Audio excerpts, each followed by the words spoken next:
up, everybody?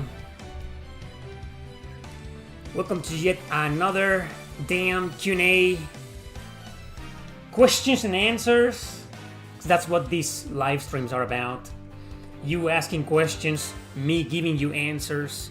You ask, I answer. When in reality, it's just a hangout for us to have fun every other Sunday. Remember, the Q&As are now being held every other Sunday. It's not gonna be every Sunday anymore. Only twice a month, every other Sunday. I mean, in case you were wondering why I wasn't live last Sunday, well, now you know, okay? And what else is new and relevant to tell? Oh, if you want to know my reasons why, you can watch the previous Q&A. And why? Why only twice a month? What happened? Why you can't do them every Sunday anymore? Yes, I can. You know, I just need a break, and I just think some of the Q&As have been feeling a bit repetitive and boring. Some of them, sometimes, you know. So I think it's gonna be better if we go back to the original formula from years ago, which was twice a month, every other Sunday, you know. So I got a new thumbnail. I'll be using this new thumbnail for these Q&As because it's funnier. It's always gotta be some funny shit, you know. Some cringe or funny shit. What else? Oh, as always, YouTube is a fucking piece of shit of a website when it comes to live streaming, and it takes a million years to notify people that I'm live. That's not any news, new news. That's old news. There's a description. Do you guys know what you can do in the description of these live streams? If you go into the description right now, below the like, above the comments section, you know, there's a lot you can do. There's a lot of fun to be had. Yeah, so in the description, you will find a link to my website, my official website. It's pretty active. I post maybe 2-3 times a month, but the biggest highlight of it, you probably already know which it is. What it is? It's the RPG score section. All my other websites are there in case you can find them. You can find them in the description right now. But yeah, the biggest highlight of my blog is to the RPG score section. I just added a bunch of new RPGs the past 2 weeks, so check it out if you want to. I'll be adding some more next week probably. Yeah, a couple more. I'm always adding. I don't add them that often, you know. It's you should check every week, you know. I always add like maybe 2 or 3 per week, maybe 4. You know, it depends. I added Ender Lilies. Obviously with a link to its review that I just released several days ago. I got one from Majin Tensei, Luminous Arc 1, 2, and 3. One was already there, you know, so yeah, a bunch of new ones, you know. So link in the description to the official website of Eric Motherfucking Landon RPG. And you can go to the RPG scores section to check it out.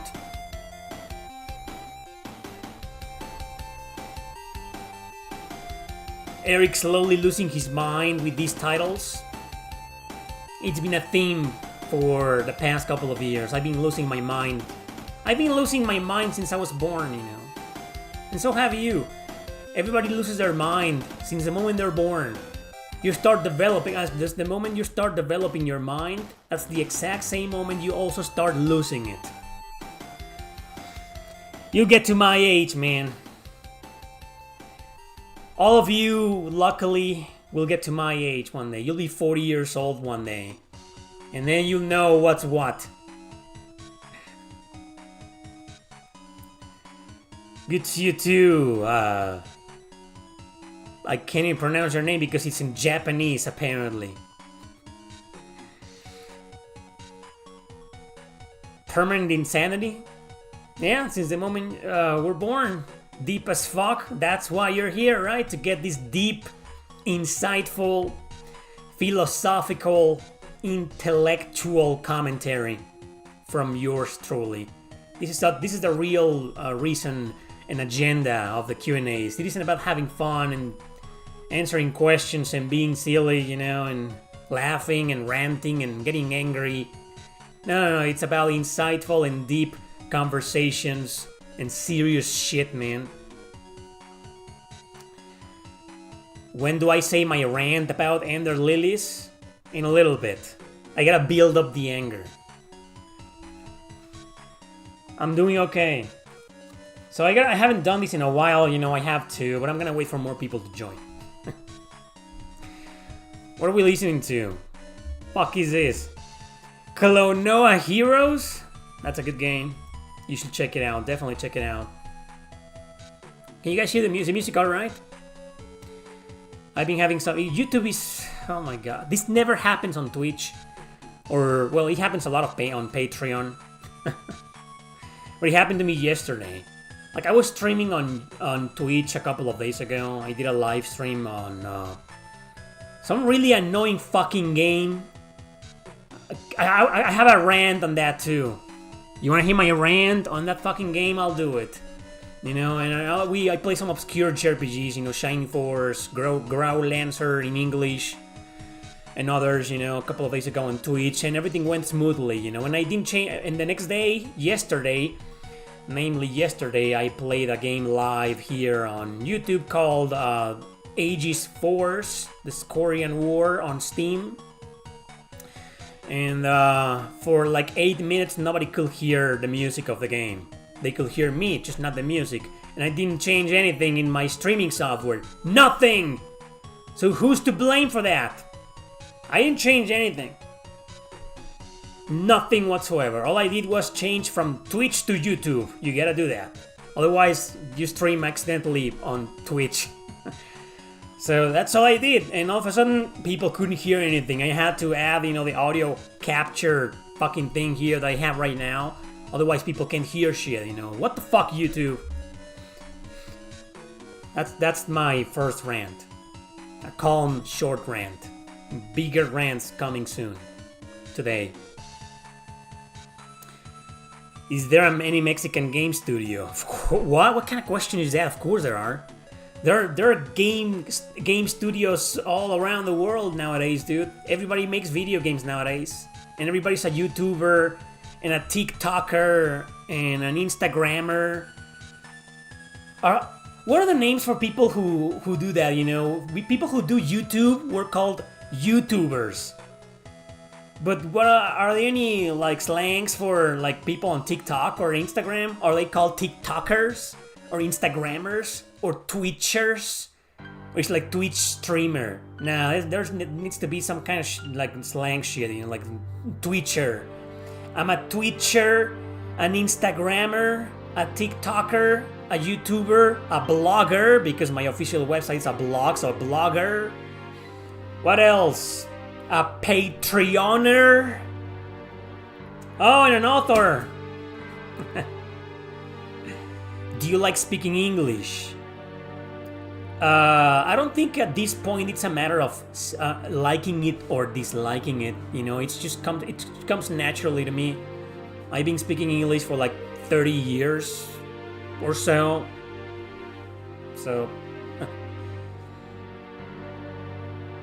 best long JRPG gameplay wise?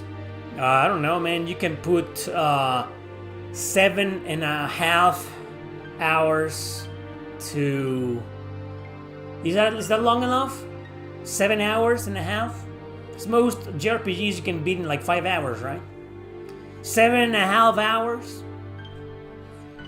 No, seriously, you can put 835 hours if you want to on Muramasa, the Demon Blade.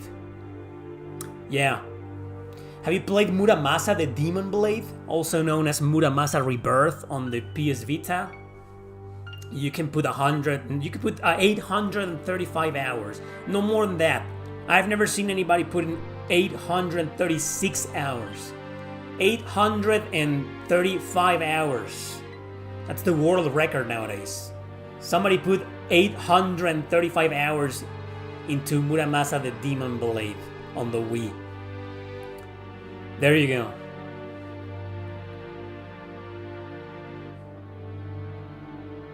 Twitcher sounds unhinged. Really? I don't care about Guillermo del Toro, man. I couldn't give two fucks about that left-wing motherfucker. You finished? Yeah. So I have some opinions about Majin Tensei. You will get them soon. Pretty soon. It's nah. I have opinions. I have opinions on that fucking. Well, it's a Megami Tensei game, Mega 10 game, so of course it's gonna be hard. It will be extremely disappointing if it wasn't hard. Even fucking Demi Kids is hard. That's a Shin Megami Tensei game designed for little kids, and it's hard as shit. Well, it is. If there was ever a ranking of the Shin Megami Tensei games from easiest to hardest, Demi Kids will probably be on the last places. You know, it's not that hard as opposed to other SMT titles, but it's still hard. Shin Megami Tensei for me. Persona is overrated.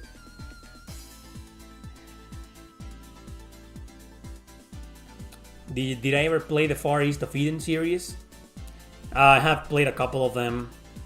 I played one that's considered as a spin-off to the series. It's not a main Far East of Eden game. It's a spin-off. It's called Oriental Blue on the Game Boy Advance. A lot of people don't know that game because it never left Japan, and it's been fan translated for a while. It's pretty good. It's just an open world, and it's kind of confusing. You know, it's one of those like the Metal Max games. Like you never know what to do or where to go. You just gotta walk around, explore around, and hopefully you'll run into a side quest or main quest or something. You know, it's kind of hard to follow. And I remember when I played that game, there's only one guy on the internet, and it's kind of weird because since it's an open world game, it's like, oh, go here, go to this town next, and I'm like all the way in this fucking town south, and I'm supposed to go all the way north, and I can't even go there because I'm locked in. It's an open world game. It's hard to follow a guide when you're playing an open world game and you're a few hours into it. You're already lost. But it's a good game.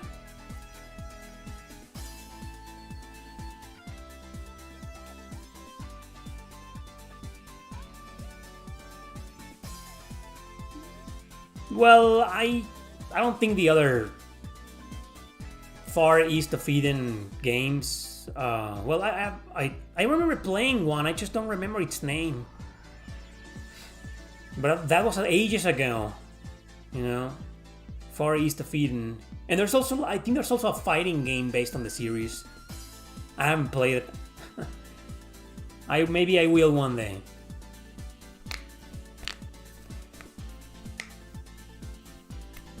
Majin Tensei. That's a rant. An even bigger rant, it's that fucking game I played 2 days ago. Like, holy shit, man. It's called Annette Returns. Oh my god. You know who made that fucking game? Wolf Team. Remember Wolf Team? The original developers of Tales of Fantasia? The team who created the Tales games? You know, Wolf Team. That was one of the last games they did before they disbanded because some of the key members of Wolf Team quit the company and created Tri-Ace and did Star Ocean, you know, and then eventually Valkyrie Profile. But Wolf Team used to do a bunch of like interesting games, most of them good. But it's got a lot of really, really hard shit games. I played the North American version of it. So I might have played the... I don't think it was localized by Working Designs, but... It's kind of like that. I mean, you play the game and it's fucking impossible. I beat the first 2 stages, and on the 3rd stage, I couldn't. It was fucking bullshit. You know? So that game is on a console that I know almost every single one of you is a die-hard fan of. You know, I know it's one of the most popular consoles in this channel, like... Probably the most popular one. Everybody likes it, you know. whenever I do videos or play games or talk about games on that console, ooh, they get a lot of views, man, hundreds of thousands of views, you know. Of course, I'm talking about the Sega CD.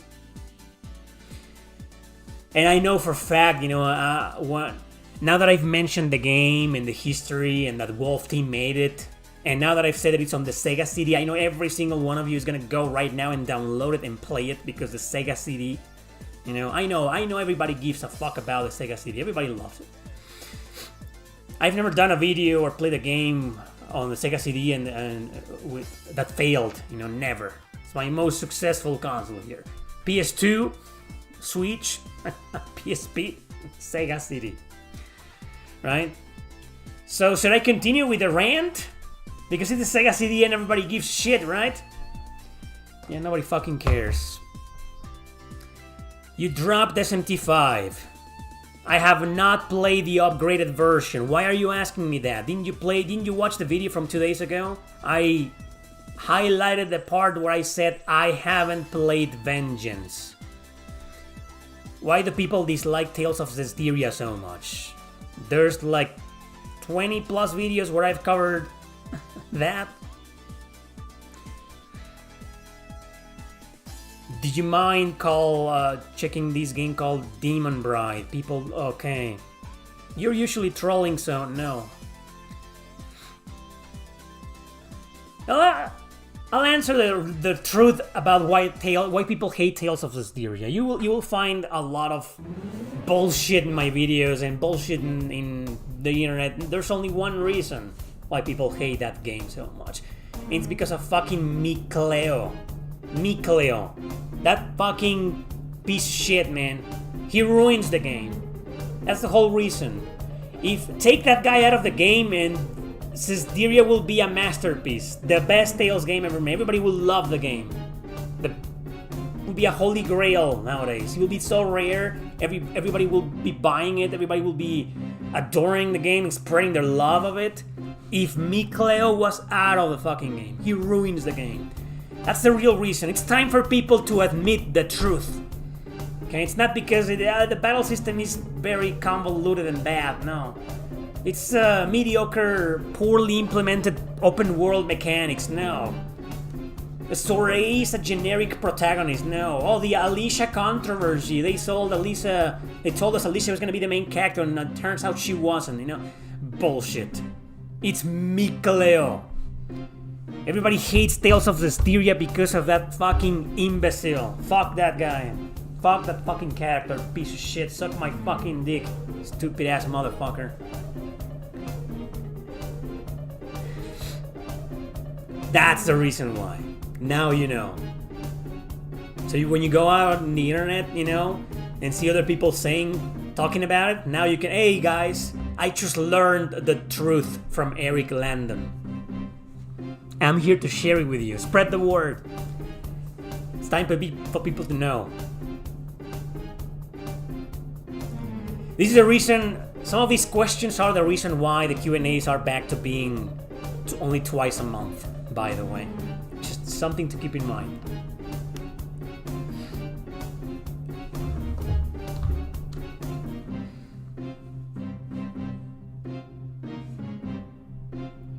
Yeah, Mikleo ruins everything.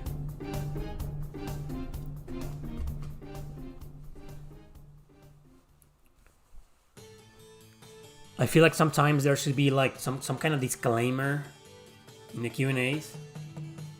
Well, that will be like a reverse psychology. Maybe I should try reverse psychology from now on. Reverse psychology. See how people will react to that from now on.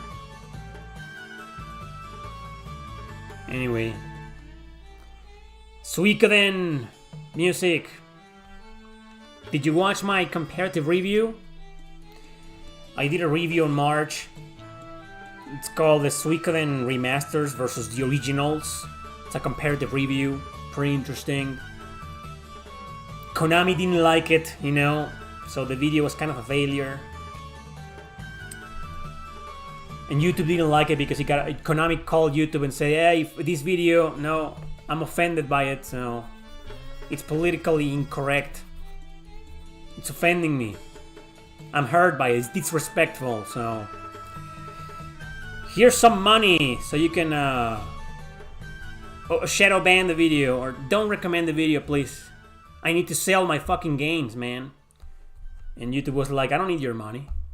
And Konami was like, what? You're gonna charge me? I'm asking you to like shadow ban this video, you know, from this YouTuber. YouTube was, I don't need the money. I'll do it for free. Why? We fucking hate him too. He's disrespectful. He offends us too. He offends everybody. He offended the internet. You know, the guy's blacklisted, so don't worry about it.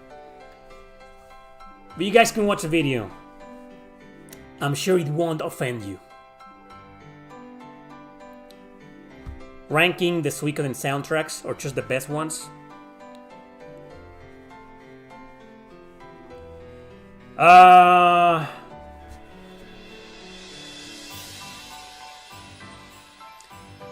So the best one, the best soundtrack is definitely Suikoden 2.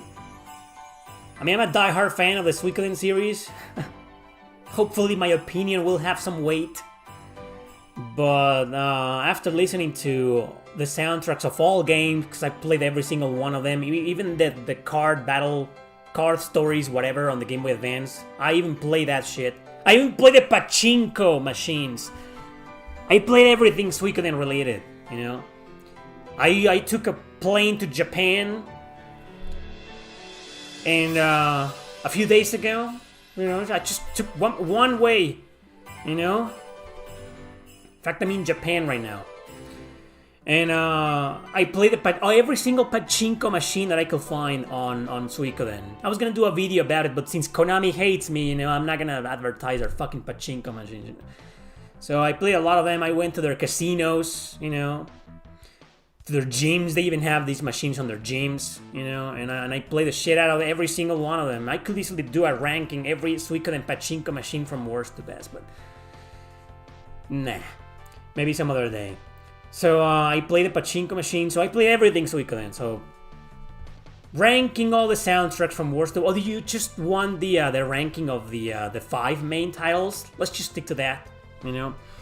Number 1 is definitely Suikoden 2. Definitely the Suikoden 2, Miki Higashino. I mean, she nailed it. It's like she used Suikoden 1 to train, and then she got someone else on board. What's the name of the second composer of Suikoden 2? Fuck. Somebody ought to know in the chat. Somebody knows. So, now, that's number 1. Suikoden 2 is the best soundtrack. And number 2 will be Suikoden 5. Like I said before in the video from 2 days ago, they really nailed it with the soundtrack. My god. Amazing, right? Amazing soundtrack. And then number 3 will probably be the first Suikoden. You know, that will be the third best soundtrack of the series. Number 4 will probably be Suikoden 3. I think Suikoden 3, the problem is that half of the soundtrack is very forgettable. You listen to it and it's like, okay, it's okay. Or it's nice, but forgettable. But the other half is fucking fantastic, right? And then in Suikoden 4, that will be the worst soundtrack, even though it's still pretty damn good. But again, you know, most of his songs are like forgettable or okay at best. But there are some tunes, you know, that are like really memorable. I like the battle theme a lot. I think it's got one of the best battle themes in the series, you know, regular battle themes. Namco went out and said that the game was going to be censored and the dialogue was going to be altered for modern audiences, and everybody lost their minds, right? With every right. Rightfully so. But then they released the game, and people are playing the shit out of it, and the only... I mean, they even uncensored the middle finger, you know? If you want to know what I'm talking about, I'm gonna post a video tomorrow, you know, about Tales of Exilia 1 and 2. You know, so wait for that. But the original PS3 version had a middle finger censored, and apparently in the remaster it's uncensored, or I'm confused, you know, I haven't seen any evidence. I just read the comments on Steam. And most of the stuff that they could have censored, they didn't. Except for one thing, there's some pipe smoking. There's some character smoking with a pipe and that pipe was removed or censored, which is fucking stupid, you know, but that's it.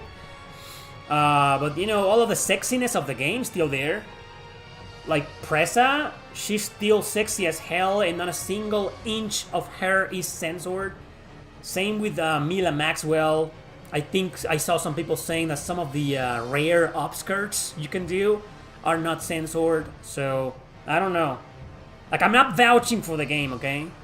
I don't know. I haven't played the remaster. I probably won't. I don't need to.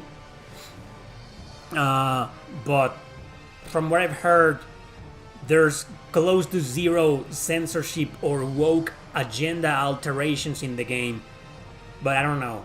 Maybe somebody out there will go out and say something one day, you know. In fact, I haven't checked the Steam board discussion in a few days, you know. But that was like several days ago. I was reading about it and then people were saying, I'm shocked Namco didn't censor more of this. And in fact, even censored some things. But I don't know. You guys do your own research. Thank you very much, Ashoka Tano, for the super chat. He says, I decided my first game of 2026 is gonna be Valkyrie Profile Lenneth. Awesome! I have the PS1 and PSP ROMs for it, but I'll be dusting off my PS4 to play the HD remaster. It's not exactly... Actually, it's not an HD remaster. It's just another HD upscale. They just upscale the graphics. That's all they did. But it looks really good. Like, I needed to be that actually guy before someone in the comments, you know? Because I'm sure somebody was already writing the comment. Actually! I said it first, bitch. I beat you to it. Hopefully you will enjoy Valkyrie Profile as much as I did. It's an excellent game and an absolute must play. You already know that. And when you're done with it, listen to my podcast. That was the last episode of that JRPG podcast. Season 1.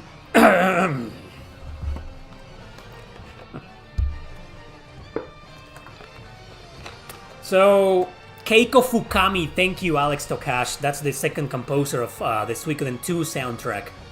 So that pair of composers, Miki Higashino and Keiko Fukami, amazing geniuses, both of them. You know, that's why even though I like Suikoden 5 more than 2, in terms of music, I think 2 is a bit better than 5. You know, so Suikoden 2 has one of the best soundtracks on the PS1. It's amazing, man. Glad you enjoyed Ender Lilies. You should definitely play the Ender Magnolia. It's just as good, if not better. You know what's the best thing I've read about Ender Magnolia? It has an easy mode. Thank God. Because Ender Lilies... Oh! I don't even know where to start with that fucking game. I loved it. I mean, you guys watched the review. Hopefully you did. If no, stop what you're doing right now and watch it. Or you can just watch my top 10 from a couple of days ago. 10 JRPGs that surpassed my expectations. First and foremost, I'd like to say that Ender Lilies isn't exactly a role-playing game. It is... I only covered it and put it there because I really fucking got obsessed with it. I wasn't lying. I did get extremely obsessed with it.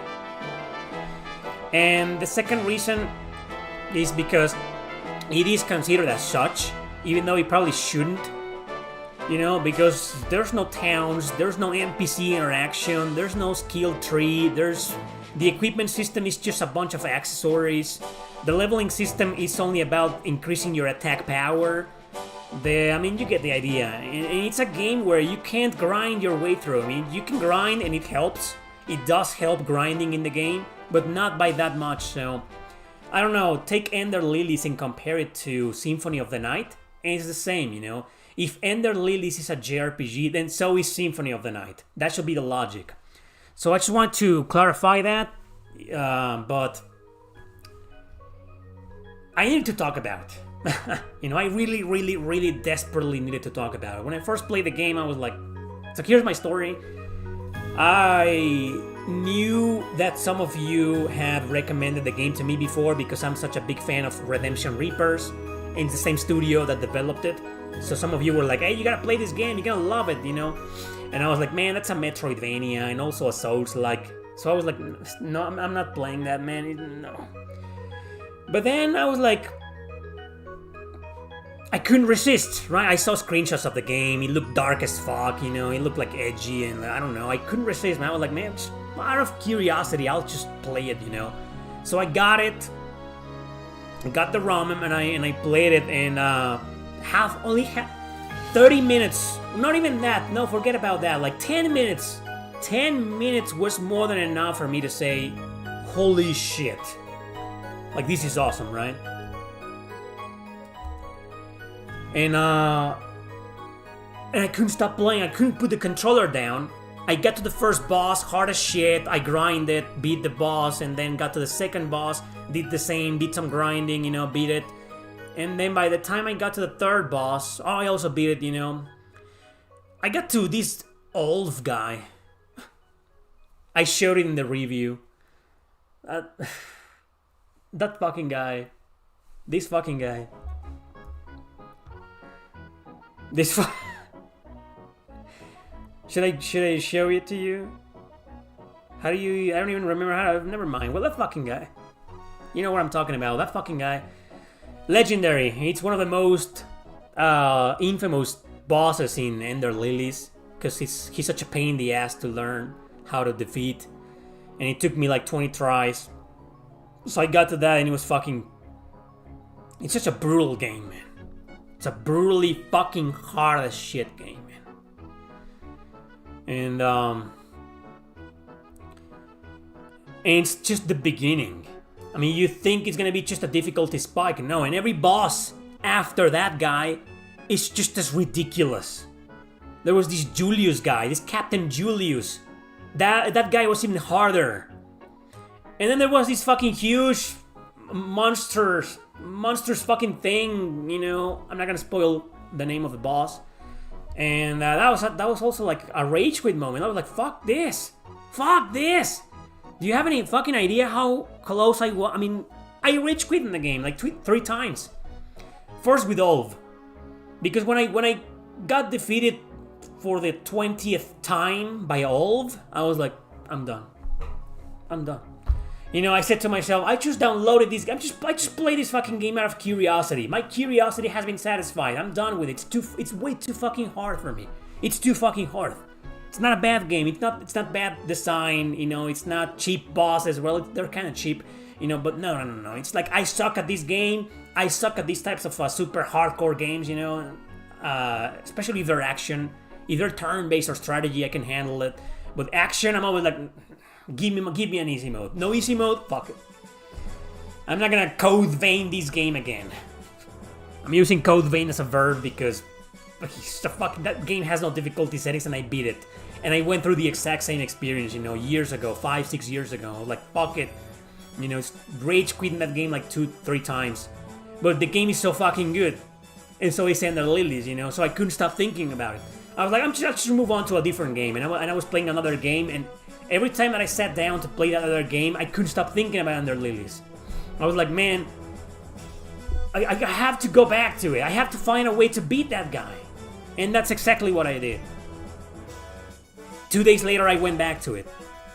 And then some hours later, I ran into this Julius motherfucker. Fuck that guy! Oh my god, same thing. I was like, 30 times? I fought the guy 30 times and I was like, I'm done. This is it. This is as far as I go. That's it. Bye. Thank you, Ender Lilies. It's a good game, you know, but it's way too fucking hard for me. Bye, you know. Same fucking thing, you know. I went back to play, I think I was playing Majin Tensei at this point. And I couldn't stop thinking about it, you know. Like, shit, man, I don't want to play this Majin Tensei game. I was playing Luminous Arc 3 as well, you know. No, you know, fuck. I couldn't, there was one night I couldn't fucking sleep. So, the following morning I was like, I gotta try again. There's gotta be some fucking way I can beat this guy, and I fucking beat it. And then some hours later, having this fucking huge boss that I was telling you about, this bullet hell piece of shit. Same thing, you know, but by this point, I was like, you know what, I'm obsessed with this game. It's time for me to admit it. I am obsessed with this fucking game. I'm not gonna stop until I beat it. I'm not gonna stop. So I beat the boss, I found a way, you know, I beat the boss. And then I got to a part where I'm not gonna spoil anything, but to get the true ending, you have to beat a specific area. That's like 3 parts. 3 rooms, long rooms, with poison doing damage to you, and some spikes that you need to avoid, a la Earthworld fucking gym. And once you beat the area, you get 1 item, and that's the item you need for the true ending. That's all I'm gonna say to avoid spoilers. So goddamn that fucking area. I'm not gonna rant about the true ending bullshit, you know, because I've ranted about that too many times, but I fucking despise that in video games. Why do you force the player to do some hardcore shit that feels like a chore, and it's not fun just to get the true ending? And sometimes you may get in a game like a normal ending, like, okay, that's a good ending, I'm okay with that.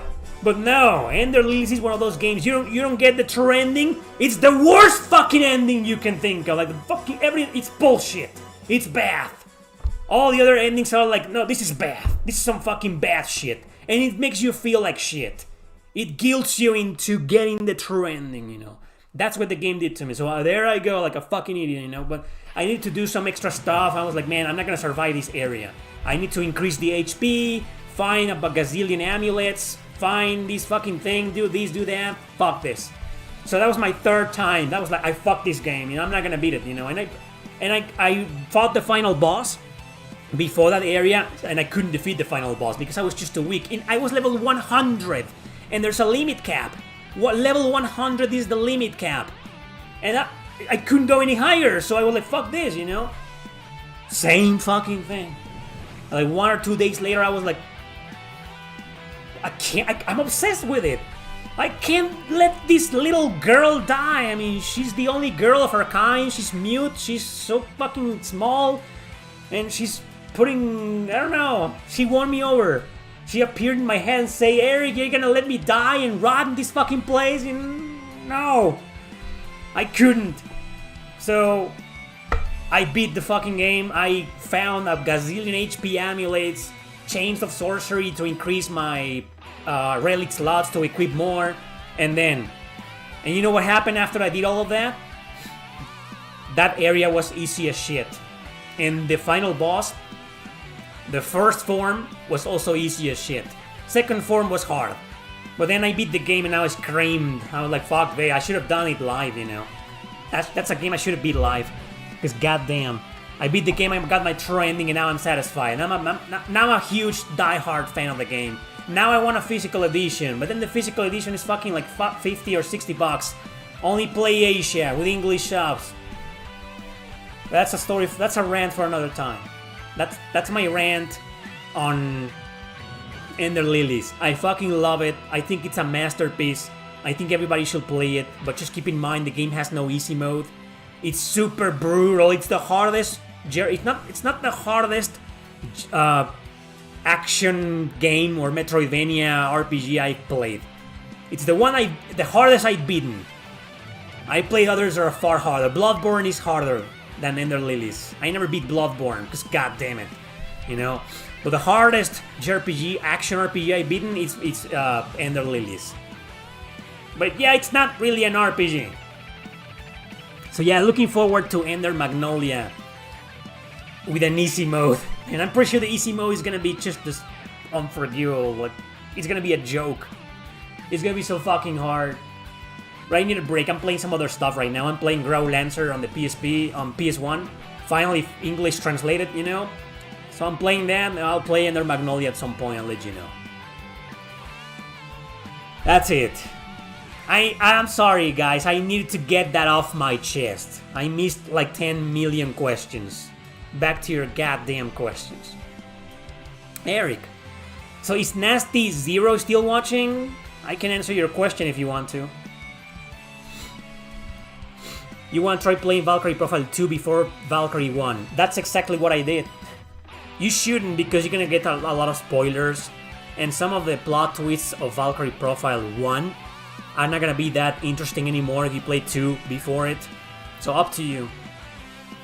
You saw my video about the Souls games. Oh, the one that I did a long time ago, that why I don't play Souls games? And I just beat Ender Lilies, right? What the fuck? People are always a bitch. Many are just never agree on anything. Many say that Exilia Remastered is flawed and needed more. I don't know. I'm not defending the Tales of Exilia Remaster, okay? I just told you what I know based on what I read on the internet, on some Steam forum. That's it. That's all I know about the Tales of Exilia Remaster. I know everything about the original PS3 game. Like I said, tomorrow I'm gonna post a video in the community section. Be on the lookout for it. It's about Tales of Exilia 1 and 2. What's the best game of all time? Star Ocean 3 for you. For me, Chrono Cross. Everybody knows that. You think the lack of 3DS and PS Vita successors was a massive blow this generation? The Switch is a hybrid, not a handheld. Well, I don't exactly disagree with that, but I think a lot of people will say that the Switch, despite being a hybrid, is the successor of the 3DS. I don't know, I really don't have a strong opinion on that, you know. Hey NeoGoth. He says, I received Seven Shadows and the Reaper's Thorn from Amazon yesterday. Looking forward to reading. I was gonna read Shadows first. Still watching all the videos. Love the channel, Luke. Oh, Luke! Hey, Luke. Didn't know it was you. What's up, man? So, they're very different books, you know. I have them right here. So now that you mentioned that, you know, in the description of this video, you will find a link that says buy my books or something. A huge Amazon link. In there you can find all of my books in there.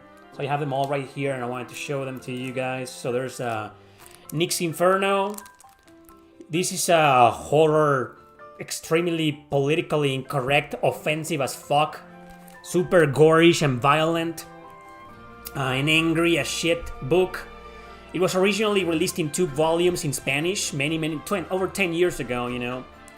But the one on Amazon is the official English translation of it, and it includes both volumes in one release. So you're getting the complete definitive edition, Nick's Inferno Remastered Remake. That's the version, okay? The ultimate edition of the book in English, motherfucker. Do you speak it? So yeah, this is 18 plus, okay? Not for kids. But yeah, really good book. Most people will agree this is one of my best books. Please read it. Next is Seven Shadows. Luke already mentioned it. This is a book that I wrote partially wrote in 2010. And I was kind of angry. I kind of wanted to vent out my teenage frustrations from when I was in school and when I had my first jobs, you know? So it's kind of like it is an adult book, a book for adults, but it's more like for teenagers, you know?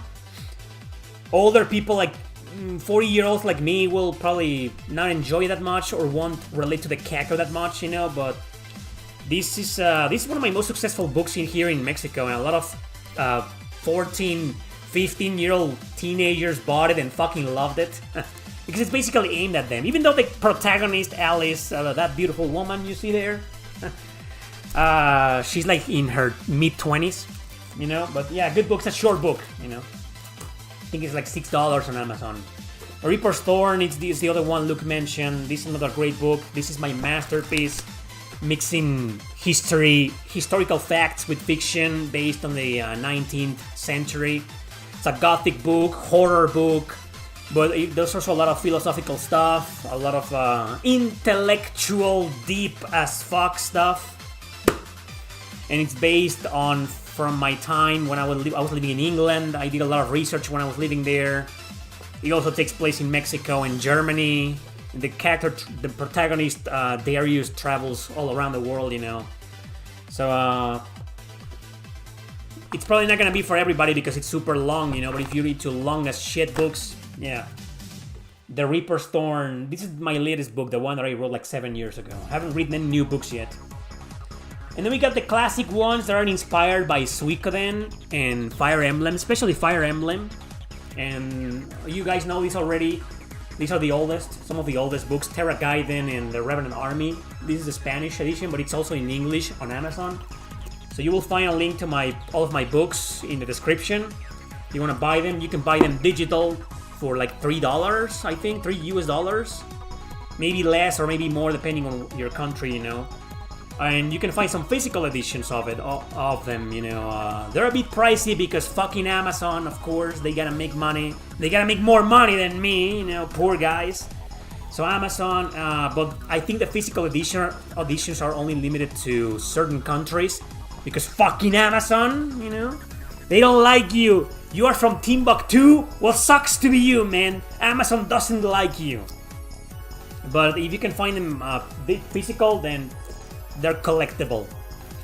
Right? So, there you go. Those are my goddamn books. Link in the description to all of them. What do you think is the second best game in the Mana series behind Trials of Mana? That's a good question. I probably will go with Visions of Mana or Legend of Mana, either of those two. What final boss, Donsk? Ender Lilies? You're fucking insane. All bosses in that game are fucking insane. There isn't a single one that's easy.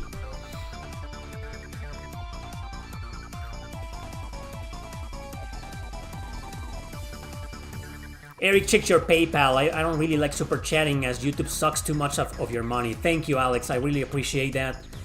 Yeah, YouTube keeps 30%. Appreciate that, bro. Thank you very much for the super chat on PayPal. Yeah, PayPal only keeps 6%. 6 as opposed to YouTube's nasty 30%. What's this? Steambot Chronicles? That game has a great soundtrack, but the controls ruin it. Will you like my rant on Steambot Chronicles? Say yes in the chat if you... Did I play that game like 6 months ago? I'm still anal about it. I'll gladly rant about that fucking game all day long. Prepare yourself, because Ender Magnolia is the same. Yeah, but it's got an easy mode, so I'd like to believe that I'm gonna have an easier time with it. But I can already smell the rage quit, but also the passion and the obsession. Don't worry, I'll get to it. Will you say the Star Ocean franchise is permanently dead after the Divine Force? No, I don't think so. I mean, they did a remake of the second game 2 years ago, right? So I think it's still alive, but I think Square Enix has no interest anymore in creating new games. On one hand, thank God, that company should fucking disappear. You know, they're more interested in remaster and remaking everything nowadays, apparently. So chances are we'll get a remake of the first one or the third one, maybe. I don't know what they're gonna do with Star Ocean, you know, but I don't think we're gonna see any new titles anytime soon. I don't think it's dead. Valkyria Chronicles, though. Valkyria fucking Chronicles. Now that's a dead franchise.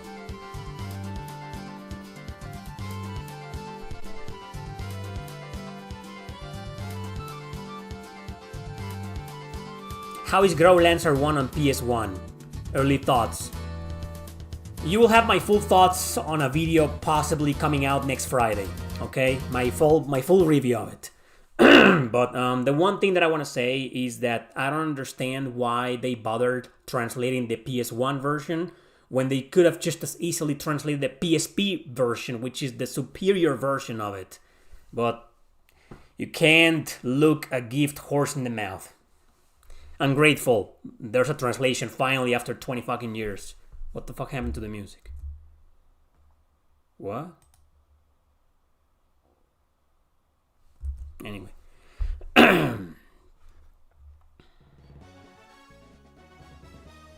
Chrono Cross is your number 2 after Star Ocean 3? You didn't know Chrono Cross is my favorite game? Welcome, Simon Maloney. Welcome to Eric Landon RPG, the YouTube channel. One of the most politically incorrect channels on YouTube nowadays. Welcome, I can tell you're new. Nick's Inferno is the most interesting book Eric got. You haven't even read it, Sora, but thanks.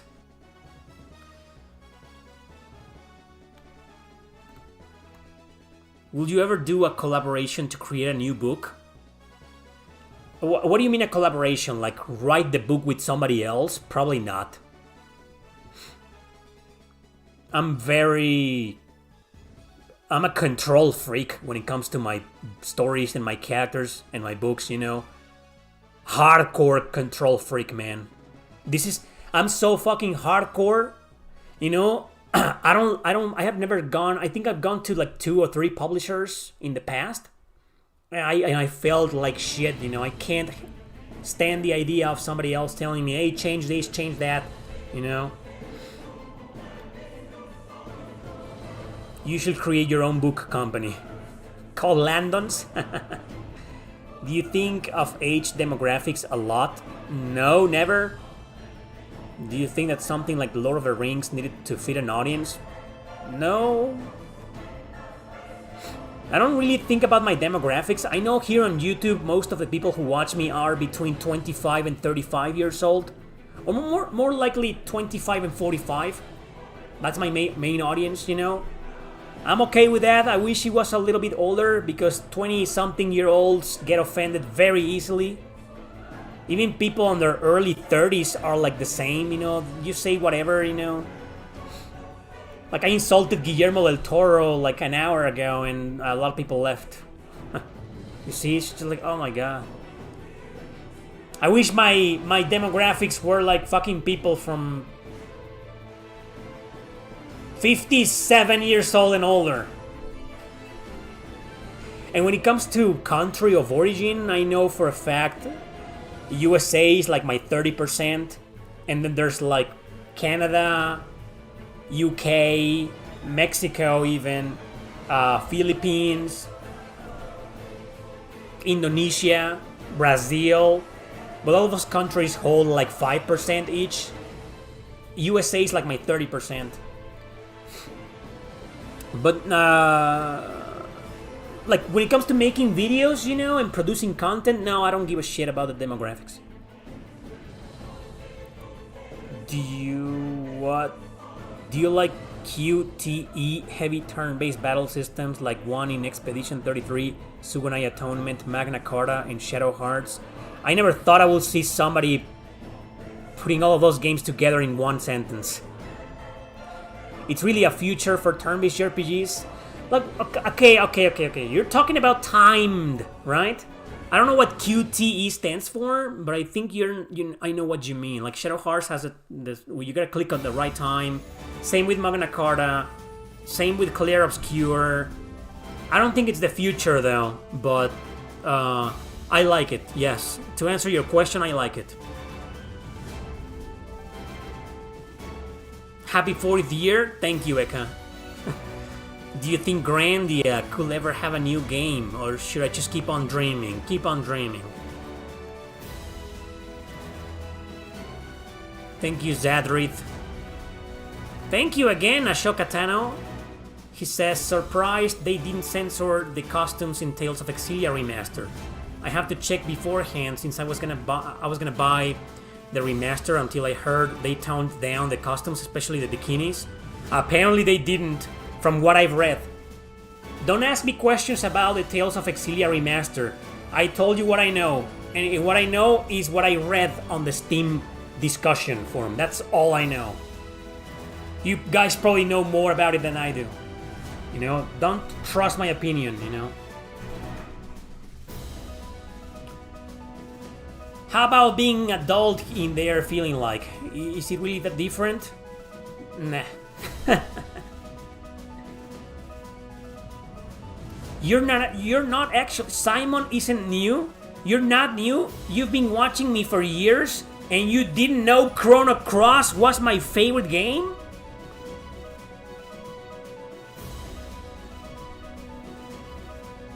Well, now you do. Thanks again, Ashoka Tano. You're on fire today, man, with the super chats. You want to get the best ending for Valkyrie Profile Lenneth, using a guide for... Oh, yeah. Getting the true ending on Valkyrie Profile is extremely specific and... fucking hell, man. Don't get me started on true endings. Because that's the oldest game I can think of when it comes to true ending bullshit. Oh my god, don't get me started. Don't get me ranting. You guys love my rants, do you? Not a lot of people like them, you know. They get offended. They're like, you know, I love rant. I know some of you are fans of my rants and my rage, which is why I did a rage compilation. I hope you enjoyed it. But yeah, we were living in a era where half of the world gets offended if you rant or rage about something. Kids nowadays say rant is yapping. Oh, there. Yeah. Yelling at clouds, because you're not supposed to get angry at anything. You need to be positive and talk like this. Hey guys, you know, I just finished Ender Lilies and, well, I did find it somewhat difficult, but I wanted to let you know that it's a wonderful game and I highly recommend it. That's what kids are into nowadays. You go and say, I fucking love Ender Lilies, but it's fucking brutal, man. No. That's so offensive. You're yapping. You're just another AVGN ripoff. Get this guy out of here. I have to go to the psychiatrist because someone offended my feelings. Fucking new generation. I fucking hate it, man. You ruined YouTube.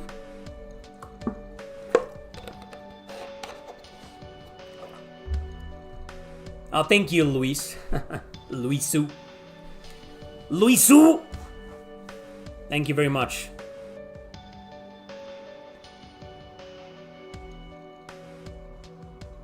I sounded like 99% of English video game YouTubers. You give me too much credit. I know I have an accent. I'll always have an accent. Do you use RetroArch, OCR, or emulators for translating the Japanese texts? No, I don't translate anything. That's right, Sora. That's social media nowadays, and forced positivity, toxic positivity. It's bullshit. In other words, bullshit. Fake, hypocrisy. Don't call it toxic positivity, man. Just call it what it is. Hypocrisy.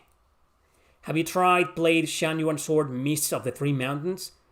No, I haven't. Is it fan translated? If it isn't, then no, I don't know Chinese or Mandarin. Random viewer, mommy, he screamed at me. Yeah, I scream at people all the time. I scream more at the games than at people, you know, but yeah. After finishing Xenoblade 3, should I go for Xenoblade X? Or Trails or Unicorn Overlord? Will appreciate some input. I've been angry towards Xenoblade Chronicles 3 because I didn't know it had some woke political bullshit. In fact, I took it out of my RPG score section and put it in the blacklist. So I'm kind of on the fence of answering your question. I will say that if you're going to play Xenoblade X, you should play it on the Wii U. But either version is censored, so forget about it. Trails, the Trails in the Sky remake is also woke. Self-woke, by the way, so I wouldn't recommend it. Unicorn Overlord, the translation is fucking garbage. So, how about you watch some of my most recent videos, you know, and get yourself a better game that isn't politicized, you know. That's my input. Do you have any plans to play Hollow Knight? No, as I said in the video, I'm still not a huge fan of Metroidvanias, you know. So, no, I'm not gonna play Hollow Knight.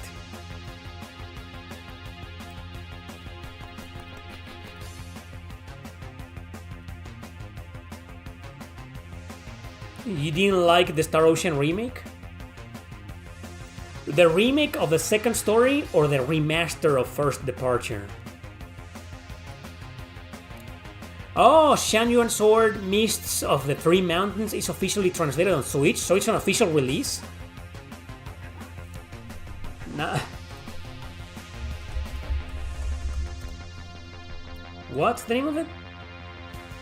Mists. Oh, it's also on Steam. Switch. I didn't know this, man. So this is the third game in the series we have gotten localized. Interesting. Shan Sword. What is this, like a remake or remaster of one of the older games that we never got? I'm seeing a screenshot here. It looks turn-based. Wow, thanks for letting me know about this game. I didn't know about it. Maybe I'll download it. You're probably asking because you've seen me talking about Shan Sword 7. I just talked about it, right? I played it on a live stream called Dark Fantasy JRPGs. You want to buy a physical book of mine. Which one would you recommend? Has to ship to Ireland. I don't know if Amazon ships to Ireland though. I don't know if they have a print house in there closed. I know for a fact they have one in the UK. So buying it from a UK store, I don't think it's gonna be that expensive for you if you live in Ireland. I don't know. Depends on what you like. I just talked about, before you arrived, I just talked about all of my books. I have them right here.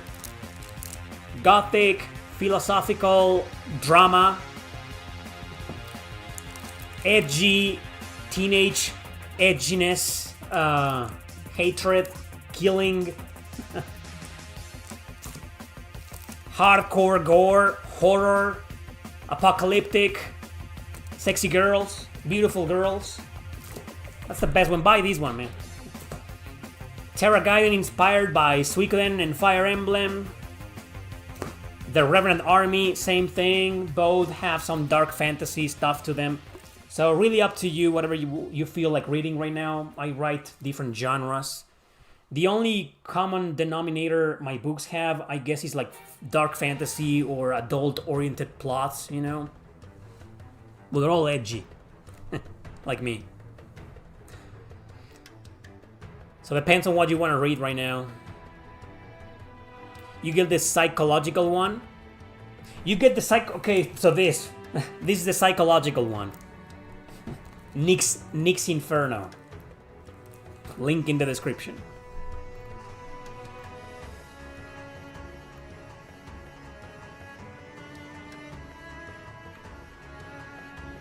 Thanks for talking about Uta Warerumono and Zanki Zero Last Beginnings recently. I've never heard of them. They look interesting. Thanks for reviewing. You're welcome. If you're interested, I did a full review of all the Uta Warerumono games many years ago. Zanki Zero is a game I've only covered in a bunch of top 10s, like the one you watched. But Uta Warerumono has its own video review that I did some years ago. If you want to check it out, look.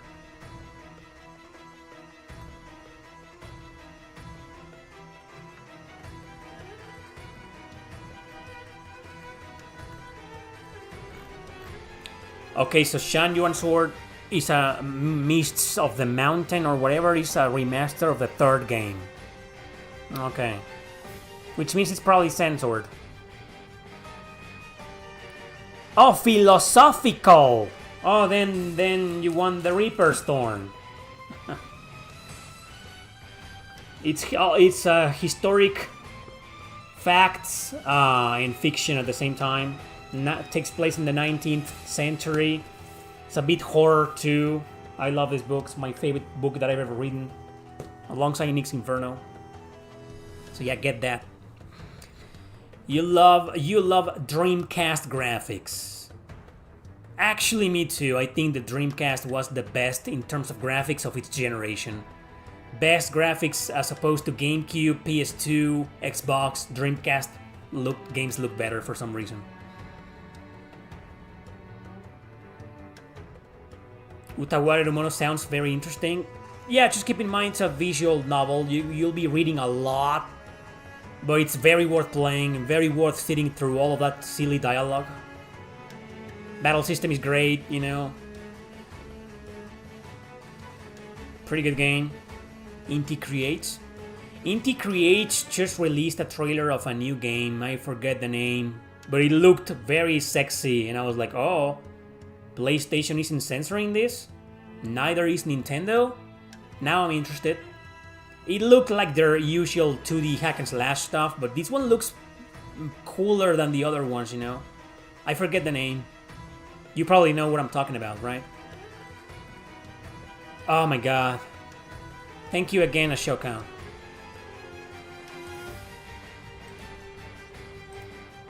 Majogami, that. Yeah, I watched the trailer and it looks really cool. I'll get it once it's released on Switch. Hopefully my laptop can run it. So Ashoka Tano, thanks again. Does Utawareru Mono Trilogy have towns to explore, or is it just a mixture of visual novel and strategy RPG? The latter. No towns. No town exploration whatsoever. I mean, characters do visit different towns, but it's nothing but dialogue. You don't get to move around and talk to people and go to the store. No, you don't do that. You do that in Monochrome Mobius, which is a spin-off of the Utawareru Mono Trilogy. You know, but in the Utawareru Mono Trilogy, you don't do that. It's strictly visual novel and strategy, dialogue and visual novel battles. That's it. You want to get card and shield first. Really? What's that? Another by Inti Creates? Hey Mugen 8 Studios. What are those figures you have in the background?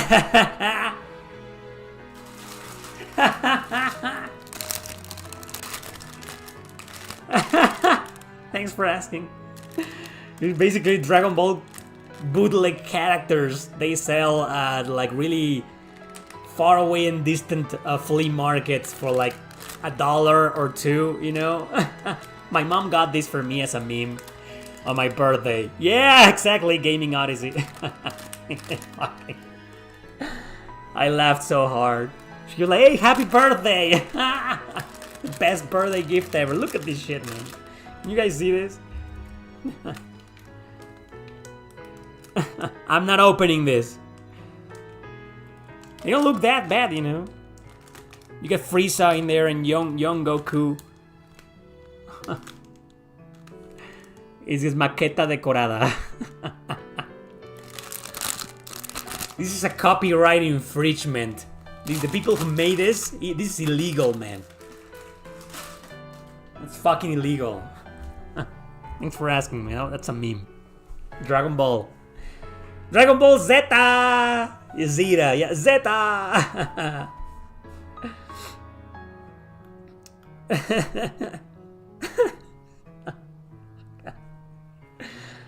I'm glad I have that.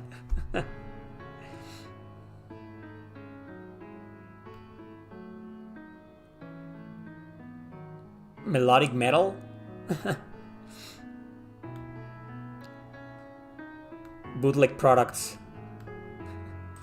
Only people from third and second world countries will understand that. You rich people from rich countries, that doesn't exist. Because in your country they do enforce the law and they go after people who do that. That's awesome, man. It's the best gift ever.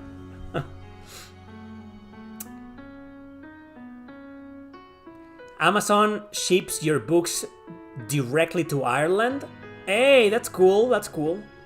Thankfully. Yeah, Brawly is there. Have you ever talked about The Witch and the Hundred Knight? Yeah, I have. Not in a review, but I have a couple of live streams of the first 2 games. Well, there's only 2 games, right? And I covered them in some videos. The most recent video where I talked about them is called Top 15 Hidden JRPG Gems I Never Talk About. But I have talked about The Witch and the Hundred Knight a couple of times. They're good games, they're a bit repetitive. I abandoned the second game because it had some annoying characters that I disliked. There's this fucking crow that's basically a drag or a trance, I don't even know. Like, no, get this out of my face, no. Not in this day and age. You know, but they're okay games, you know. They're fine.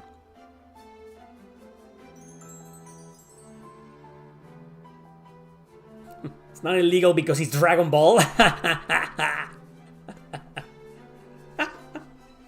Oh, it's Dragon Ball. It isn't illegal, you know. Everybody in the world pirates Dragon Ball.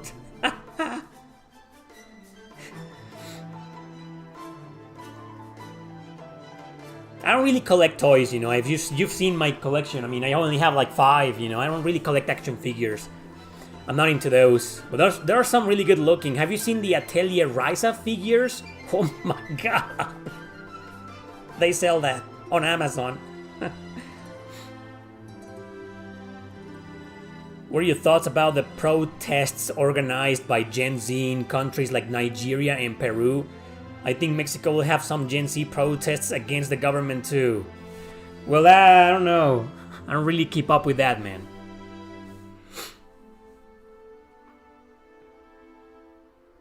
I just remembered your stream every other Sunday. That's right, Scott.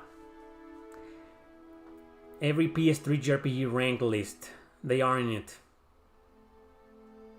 What? What are you talking about? I did that video. I made a video, a tier list on PS3 JRPGs a long time ago. Amazon's European headquarters is in Ireland for reasons. What? What? I don't get the joke. What's the reason?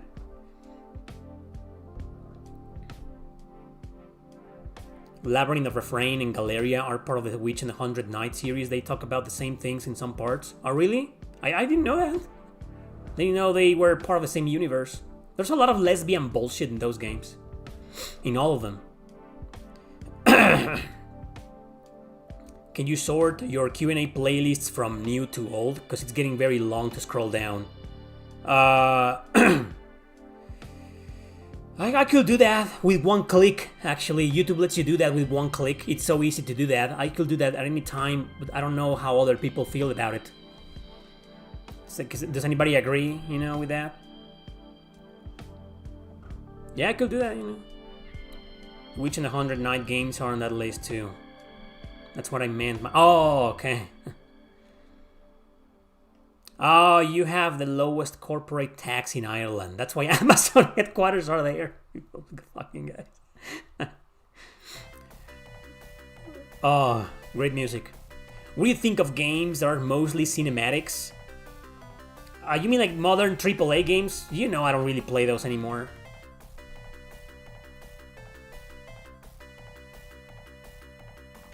You agree with the Q&A playlist stuff, Scott? Since you like SRPGs and horror games, you may like Other Side. Oh man, thank you so much for reminding me. I've been wanting to play that game for a long fucking time. There's a sequel coming, right? It's a horror-themed tactical role-playing game. It's an indie game from France, you know. Thank you so much for reminding me. Is this on Switch? Yes, it is. Dude, I've been trying to play this game forever. Thank you. That's one of those games. Oh man. Yeah, thank you for that. Other Side, yeah. Oh, you were thinking about the Xenogears and the Xenosaga series. Where Xenogears, there's barely any cinematics, it's just a lot of dialogue. I like them. I'm a strong defender of games with a lot of dialogue, as long as the story in most of the dialogue is great. You forgot about daylight savings time? Oh, you guys went through that? That disappeared in Mexico several years ago. We don't do daylight savings anymore here. Sorry about that, guys. Should have let you know.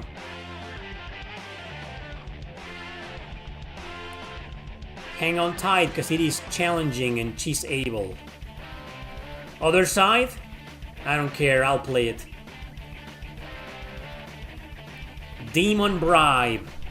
What's that? Let's Demon Bribe. What's that? Misumi. Arcade game. Oh, you and your arcade games. What is this? A shoot 'em up? Oh, it's a fighting game. Wow. Pretty good looking girls. Okay.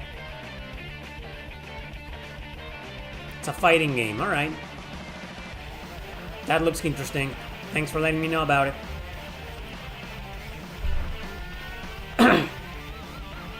I watched your yesterday's live stream. The game looked really good, and I wish listed. Thanks for the recommendation. You're welcome. I'm glad the developer...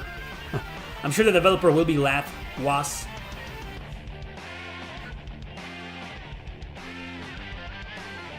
Have you played an RPG based on the Lovecraft creatures? Yeah. It's called Cthulhu Saves Christmas. I'll do a review of it for Christmas. But I have talked about it in the past. It's an indie game from the same developers of Cosmic Star Heroine and This Way Madness Lies. It's a good game. Cthulhu Saves Christmas is a really good game. I dig it. Love it.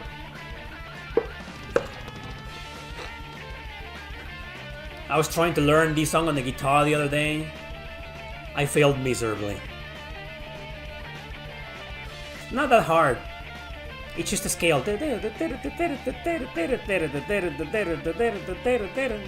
At least that part, you know. This I can't. I can't do that.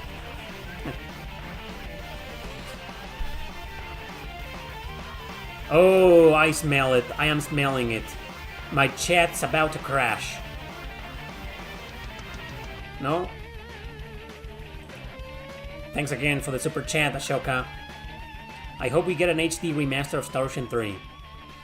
The best thing you can get is the digital version on PS4. It didn't get the remastered treatment as 4 did, but they did upscale the graphics. It looks good on PS4, digital. It's only on PS4. Oh, well, also on PS5, right? You know? Mugen Studios, thanks a bunch. He says, what do you think these obscure games lack? Marketing or some failure on the game design? Much love from Brazil. You said it yourself. The first thing you said is like the most important thing of it all. Bad marketing. Bad publicity. They just didn't get the same publicity. I mean...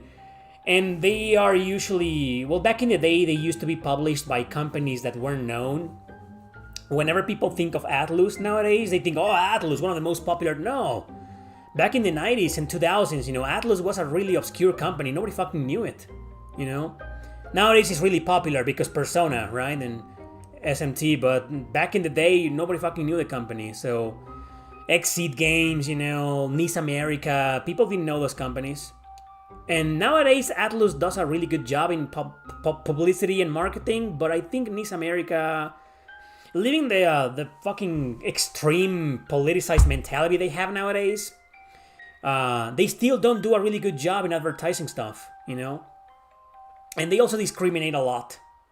These are companies that discriminate a hell of a lot. They don't send review codes to a lot of YouTubers, like me, for example. Well, I will probably reject their games because I don't want to play their politicized translations and censored bullshit, you know?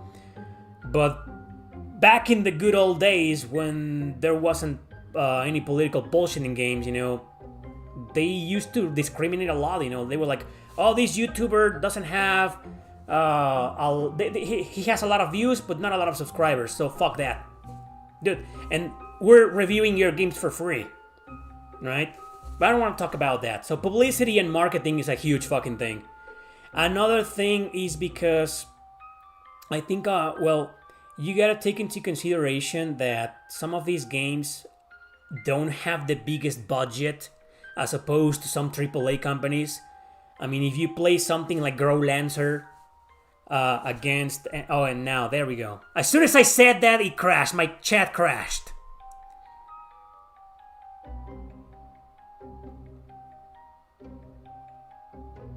There we go, I'm back. Oh, you didn't ask me to verify my identity this time. Thank you. So... people go and play something like Eternal Poison and expect it to be as just like Final Fantasy Tactics. It's not gonna be like that. You know, you can't compare a AAA game with a AA game or an indie game, you know? You gotta play those games with that in mind. Well, a lot of people don't do that. And another thing that happens, especially nowadays, is that new game from big studio comes out, everybody and their mom makes a video about it. And what about all the other obscure games that got released around the same time? Nobody talks about them, except me maybe, you know? So that's another problem, that people just don't talk about them.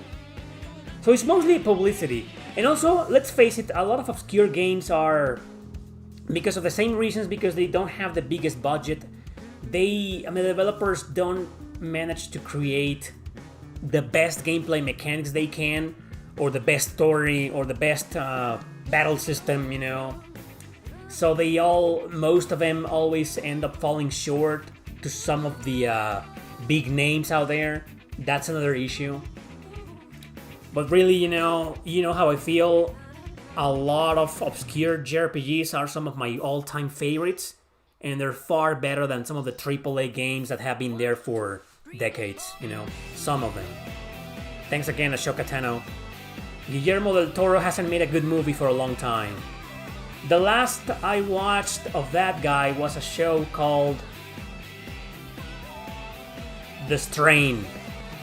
By episode 2 or 3 of the second season, I gave up. I started noticing the same, I smelled it, you know. So the first season had some ideology bullshit in it, you know, but I was like, I'll tolerate it, you know. But the second season, I smelled it, man. I was like, I'm done. I'm done with this guy. And I've seen him making comments in favor of DEI and left-wing bullshit, you know, so fuck that guy. The last movie I liked from him was a movie from like 20 years ago called Pan's Labyrinth, you know. My chat crashing, it's a weird issue. I don't know if it happens to other YouTubers, but I feel it happens to me only in the Q&As. It never happens when I'm playing any game live. It only crashes when I'm doing the Q&As, because someone on YouTube watches them and fucking hates me and hates the Q&As, so I think it's intentional. Call me paranoid, but until I'm proven wrong, I will continue to believe that some fucking employee on YouTube fucking hates me and does that on purpose just to troll me. But let me know if it happens to other YouTubers as well, you know. I would love to know. Yeah, Pan's Labyrinth, really good fucking movie, man. Mimic. Did you see Mimic? Great movie. With Mira Sorvino. Beautiful actress. Wow, is this Sword of Etheria? Is it? Let me guess. Is this Sword of Etheria? It is. Oz. That... You guys want another rant? That fucking game. Me and Tika from Portugal. Who's Tika? Same Sora. And I did play the game.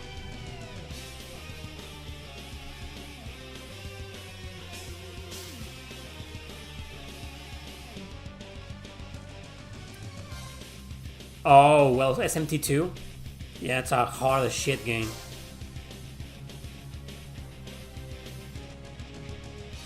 YouTube live comments are messed up for a lot of YouTubers, streamers. Comments or chat? And what do you mean messed up? I want to know if their chat crashes like mine. Like, you know, it sends you into a white screen that says, oh snap, something went wrong, refresh. You know, that. I'd like to know if they have the same problem as me. And sometimes it's happened twice to me. Not today. For now, oh, now I just jinxed it. Damn it. But it's happened twice in previous Q&As where I refresh and it asks me, I get the message, Google thinks you're a robot. You know, so confirm your identity by phone and blah, blah, blah. They got all my info, man. Don't give your personal info to YouTube if you can. Me, I have to because I get paid by them and they pay me. What do you think are the requirements for receiving a Nintendo review code? I have no idea, dude. Dude, I'm blacklisted in all of those companies. They never reach out anymore.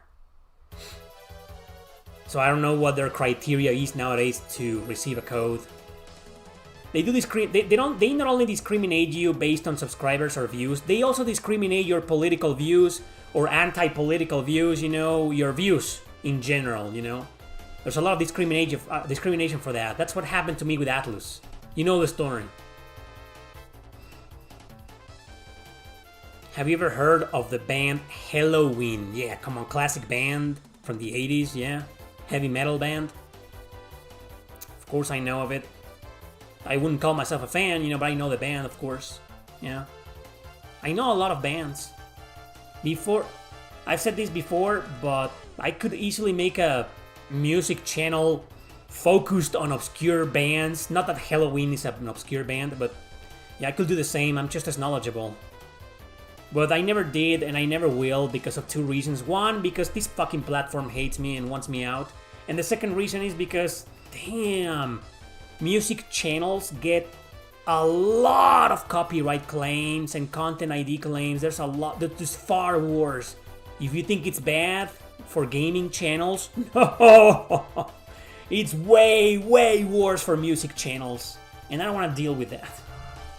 Like, what am I gonna do? Not use any music from the channels? What am I gonna do? Just go out there and say, hey, so top 10 obscure industrial metal bands. Oh, this, and that. And I'm not gonna provide any example. I can't, because if I play 5 seconds of their songs, copyright claim.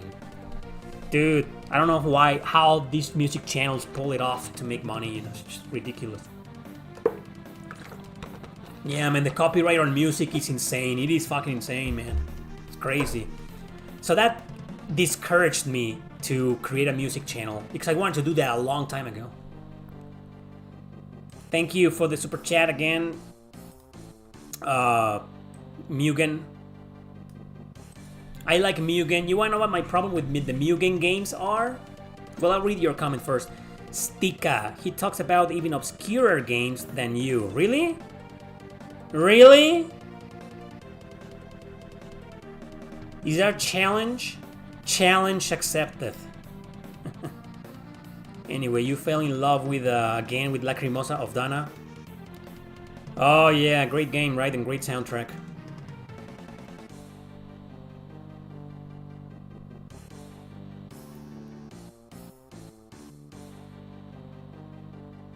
Yeah, I know, they pull it off with other ways to make money. Yeah, I know that. They're always getting their videos demonetized. I got one demonetized yesterday. You know that game I played last night? What was it called? Aegis Force. The indie game I played live here yesterday. Demonetized.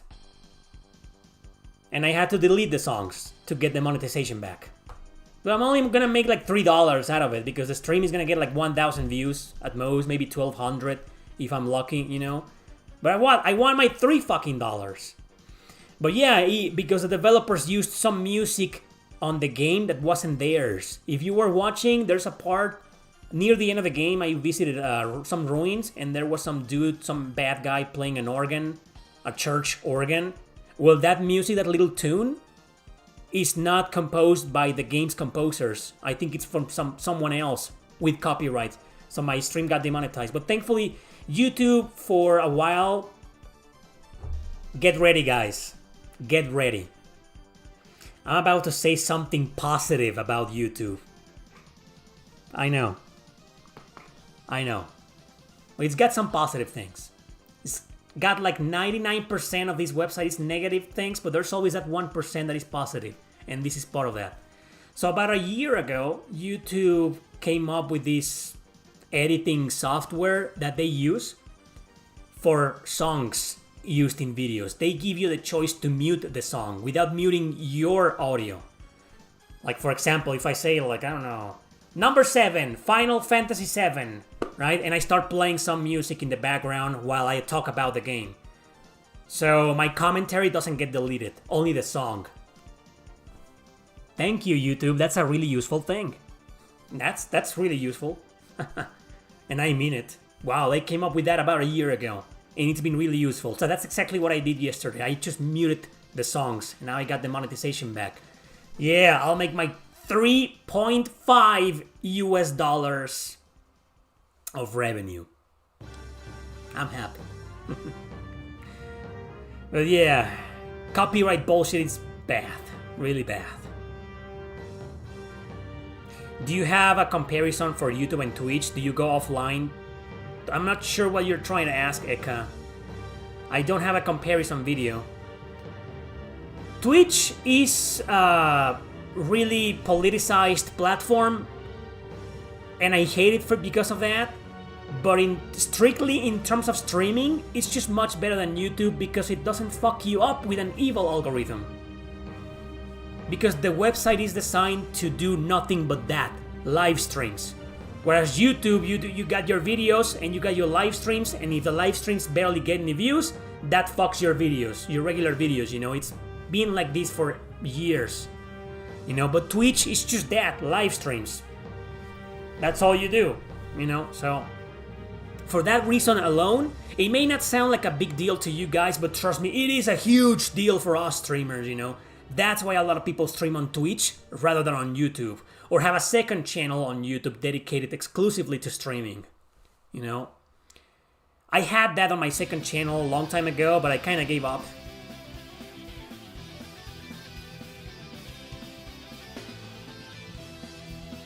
I do know Rise Against. I know the band.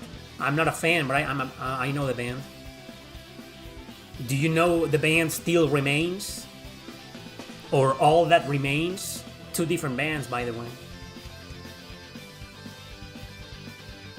About getting keys for reviewing, you're totally right. They are all politically biased. Yeah, left-wing, all of them, by the way. Every single one of these companies. You speak against their precious 1984 Orwellian narrative, you're blacklisted automatically. What about your experience with TikTok and Instagram? You recently started posting videos on those platforms. Yeah, I've been posting shorts on TikTok and Instagram. Same videos. I would prefer if you guys followed me on Instagram, because I'm getting more views for some reason. TikTok, I'm uploading my rants, some rage clips from my live streams, and some top 5s. The same top 5s I've been uploading on my Instagram account. Link to my Instagram and TikTok account in the description, by the way. And these top 10s, these top 5s are nowhere. They are not on YouTube. You're not gonna find them on YouTube or anywhere else except on TikTok or on Instagram. So it is exclusive content I'm making for those platforms, you know. But the TikTok videos, the top 5s are exclusive, but their rage clips can be found in my live streams that I do on Twitch, that I usually upload on my YouTube channels. But if you just want to watch the rage moments, the angry moments where I scream at the game, go to TikTok, you know. And when it comes to experience, I haven't received any copyright claims, you know, stuff like that, because I'm really minuscule. I'm fucking insect in those platforms yet. Did I have 40 followers on Instagram? 40 on Instagram. And on Twitch, on TikTok, I have 50. And most of my videos on TikTok get like 100 views. And on Instagram, they get like 300, you know? So I think for a long time, I'm not gonna have any issues. You only start getting issues when you make it big. Not that I ever made it big, you know, but you get the idea. Oh, speaking about Ender Lilies, we're listening to one of my favorite themes of the game, this one. The music is definitely one of the biggest reasons that kept me going back to the game. Such an amazing soundtrack, masterpiece, 10 out of 10 soundtrack, man. Go to my blog. You will find my score, the score I gave it. The score I gave to Ender Lilies. Link in the description to my blog. Which ticket, that's right. I love this game, guys. I could talk about games like Ender Lilies all day long. When do you think is the era where JRPGs got the most mature and dark game stories? Definitely PS1. PS2 also got some of that, but that's when we started seeing more comedy or more slice of life or more shenanigans like that, you know? But yeah, PS1 peaked in terms of dark and mature stories, and PS2, that era, which is why it's the best era.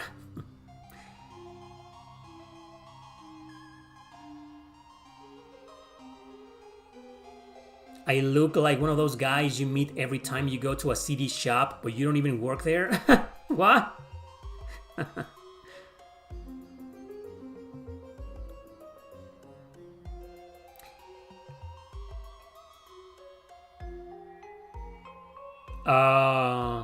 Team Asano made the latest Octopath Traveler game? I didn't know that.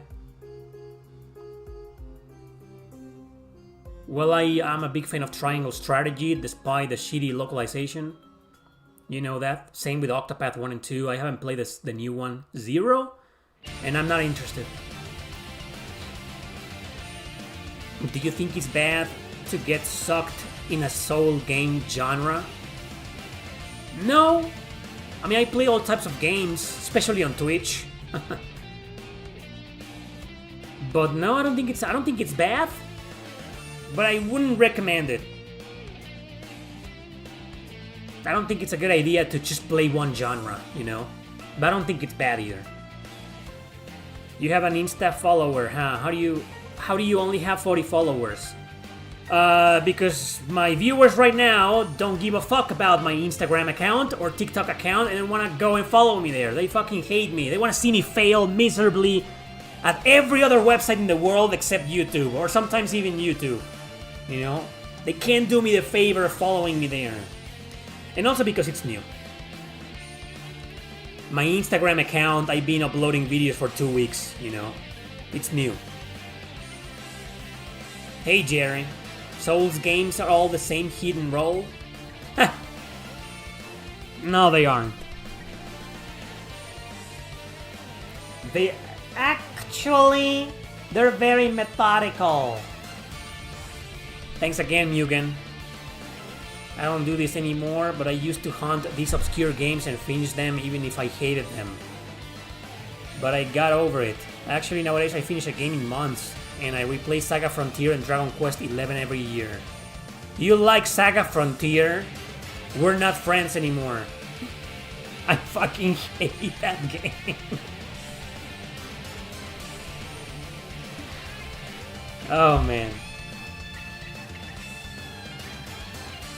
So you finished, what are some obscure games you finished and hated them? Or rather, what are some obscure games you hated them but still finished? I admire that of people, you know. This is one of the reasons why I admire James Rolfe. He just released a video on Time Cop on the SNES like yesterday, and I watched it and I was like, man, I can't believe this guy has been doing this for over 20 years. He forces himself to finish these terrible games. I can't do that. If I hate a fucking game and I think it's bad, I'm done with it, you know? I don't even bother with it. Most of the bad games that are a meme in this channel, like Time and Eternity, Tracia, Shadow Tower, Dragoneer's Aria, you know, Natural Doctrine. Dude, I put like 3 hours into them at most. Took me 2 or 3 hours to say this is fucking trash. But some people, you know, they beat those games. Like Mike Matei, for example. Oh my god. I just saw him beating Who Framed Roger Rabbit. That's a terrible game.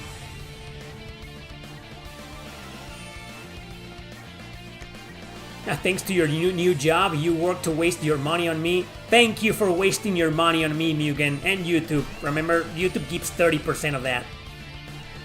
You donate $10, I only get 7. YouTube gets 3. Because they need it. Poor guys, you know, YouTube. They need the money to pay their retarded employees. So they can be as robotic as they can on the Google support.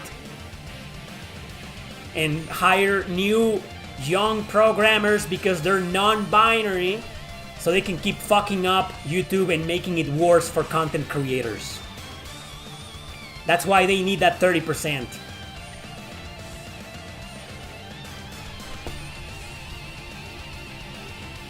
Why?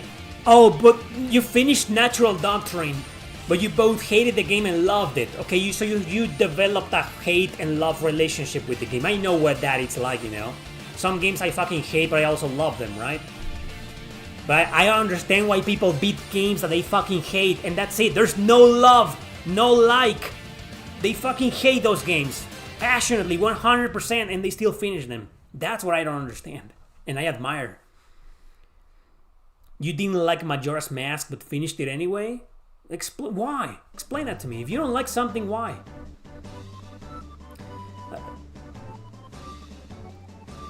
Sure, Sora. You quit after the tutorial of Natural Doctrine? That's what I did the first time. That time I played it live, what was like 2 years ago? Natural Doctrine? That's as far as I've made it. Hong Kong 97 is getting a sequel. I'm playing that. I'm definitely playing that. Arc Knights? Church Techno? That sounds interesting. Do you have any PlayStation Platinums or equivalent achievements, or do you bother doing any of that? No, I don't. I don't care. I'm not really a completionist, you know. If I complete a game like Ender Lilies, it's because I was forced to do it, because I suck at it. So what am I supposed to do? Find all the items and amulets and relics and whatever, you know, and level up to level 100? But no, I don't complete some games because I want to. I'm not into platinums or trophies and whatever. Did you play all the Fire Emblem games? Yes, all of them, including the atrocity that was Engage. I didn't finish it because it's bad. You hated Vandal Hearts? You hated Sakura Wars? I love those games. Rogue Galaxy has a good ending? Yeah, it does. There was supposed to... I did a video called 10 Things You Didn't Know About Rogue Galaxy. You will find all the info there on why they never made a sequel. Top 10 games that you passionately hate and love. Sora, I did that video. It's called 10 JRPGs I love but also hated. Something like that. I made the video.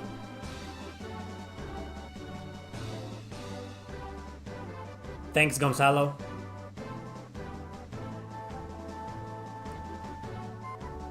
If I spend money on a game, I have to finish it? Oh, okay. If I spend money on a game, I don't have to finish it. I resell it. Hey, I've told the story on why there's a video I did some time ago called why I hate Time and Eternity so much. I wanted to call it why I fucking hate, but it's YouTube, you know, it's offensive. So I called it why I hate Time and Eternity so much, and I told the story, right? But one thing I didn't mention in that video is that I paid like $20 or less for that game, and it came with the soundtrack. And like a year later, I resold the game for like, I think I sold it for like $30. I know nowadays it goes for like over 100, you know. Some fucking douchebag on YouTube made it famous or infamous. Not me, you know. So I resold it, so I made some money out of it. I made money out of Time and Eternity. I resold the game successfully, and I didn't tell the guy the game was bad. I was like, hey, is this game good? Sure. I've seen it before. I saw some good. Oh, it's amazing, dude. So how much is it? About $35, please, with the soundtrack. How's it sound? Amazing soundtrack. Beautiful music. You're gonna love it. I really like the game. Why are you selling it? Oh, I got 2 copies of it, you know? Yeah, I didn't say that. I would like to apologize to that person one day. Back then, I really needed the money. I'm sorry, man. I'm so sorry. But I would love to reach out to that guy and say, I'm so fucking... You have no idea how bad I feel about it. No, I don't feel bad. Twilight Dragon sent 10 Eric Landon RPG gift memberships to Eka, LTD Dream, Philly, Vent. Vent hasn't said anything. Vent is usually bombarding me with questions. What's gotten into you, man? Final Remix. Hida Silverlight. Tier, you got a membership, man.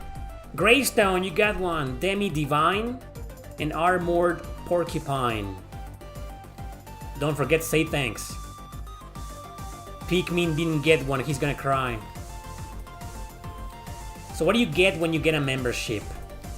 You wanna know what you get? You get access to a bunch of live streams and videos that I've done here on YouTube that are not available anywhere, not even on Patreon, you know? And you get access to the first episode of the Sephira Project, a visual novel that I did in 2011.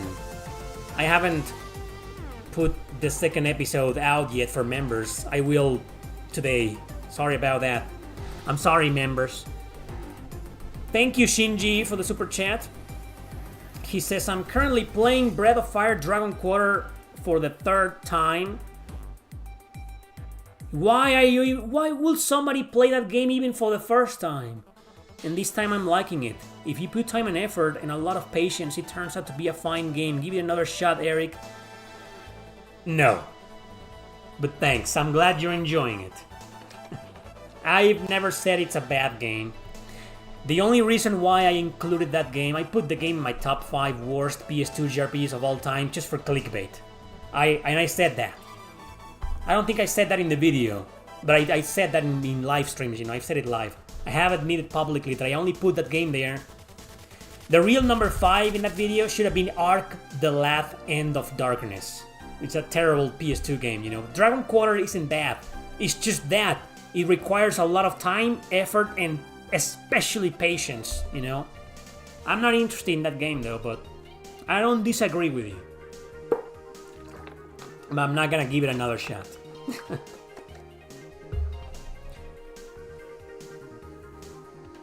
Yeah, I don't think it's a bad game, it's just a convoluted mess. You playing Gungnir on PSP for the 11th time?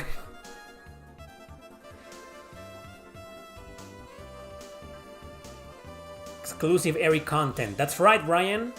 Exclusive content. What is this music? Shining Wisdom? That's a terrible game. Breath of Fire Dragon Quarter is a masterpiece compared to this fucking game. Shining Wisdom? No. No, stay the hell away. Forget, don't read the... You're not seeing anything. You never saw that.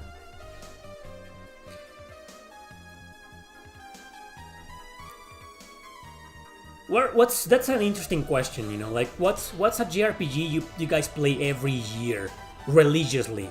I don't do that anymore because this is my job, you know. This YouTube has been my job for a long time, so I don't have the luxury of replaying some of my favorite games every year. And I never did that, you know. I have replayed Chrono Cross, Valkyrie 2, Devil Survivor, you know, multiple times, but not every year. I don't have a game, not even in my good old days, that I played every year religiously. But what about you guys? Mugen says Dragon Quest XI. Really? You put up with Sylvando's bullshit, and what's the little girl? Oh my god. I love her. Okay? I ended up liking her. What's her name? The girl that gets a curse and turns into a little girl. What's her name? Veronica? It's Veronica, right? So that... Oh my god. Sylvando and Veronica. Get those fucking guys out of the game, please. Veronica grows on you. Is Senran Kagura the best fanservice franchise? Not anymore. Not anymore because the developer went woke. So no. Ati Sensei replays Monster Hunter and Etrian Odyssey games religiously every year? That's crazy.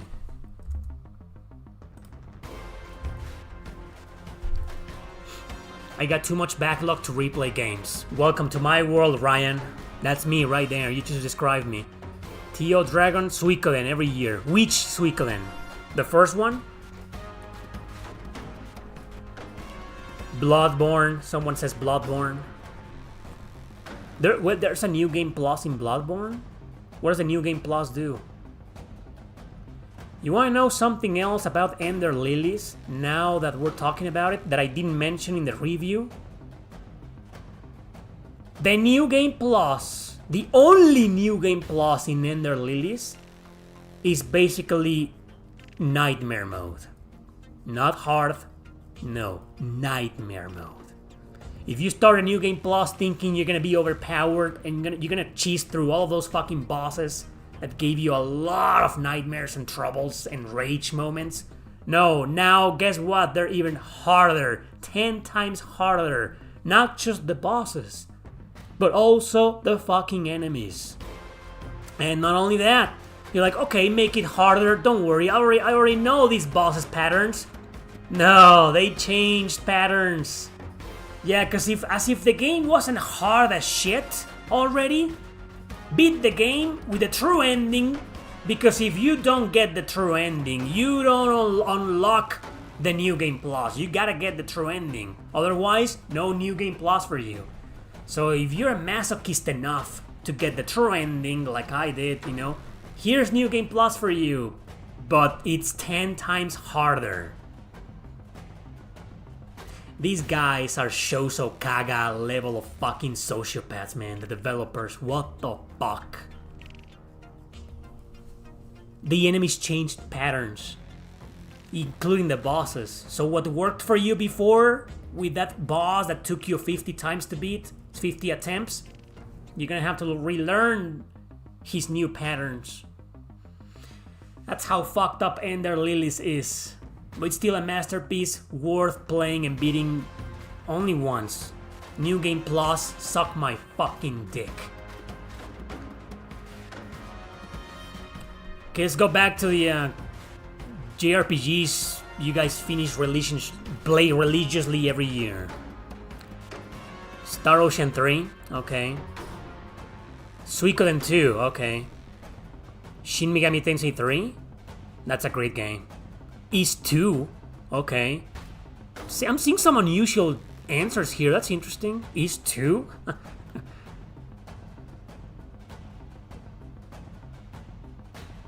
Oh, Bloodborne is the same, it gets hotter with every New Game Plus. That's insane, insanity, man.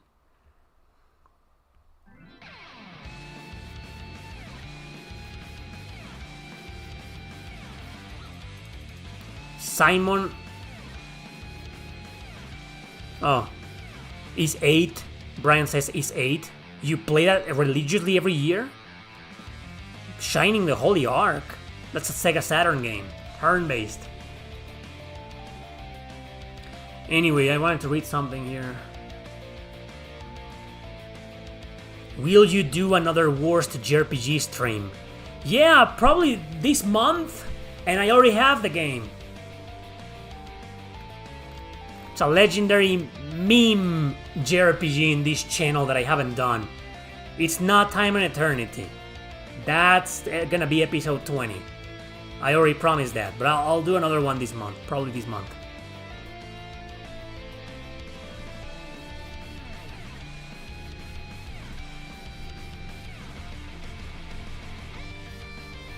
Is Trails in the Sky really a virtue signaling game? I mean the original, not the remake. What exactly is virtue signaling? I don't understand that term. I've seen it before, but I don't know what it means. What's virtue signaling? I already did a live stream of Lunar Dragon Song project. Go to the playlist section of my channel and you'll see it there in the worst JRPG live streams. It's there. I already played that atrocity live. Dragon Quest Swords? No, I can't play that because it's got motion controls. They don't work very well in emulation, so it can't be that. And that's not a terrible game, you know. Have you played Shin Megami Tensei 5 Vengeance? No, only the original. Well, Brian, don't be too fucking lazy, please, and go to my blog right now, link in the description. The blacklist, you'll see it there. Click on it and you'll see why Turtles in the Sky the first, the remake, is woke. Front Mission 3.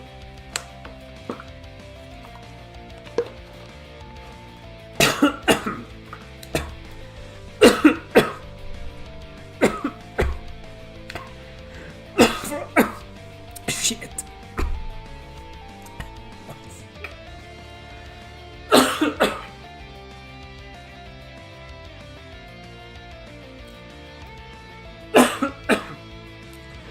What's your problem with Front Mission 3, man? You made me cry. God damn it.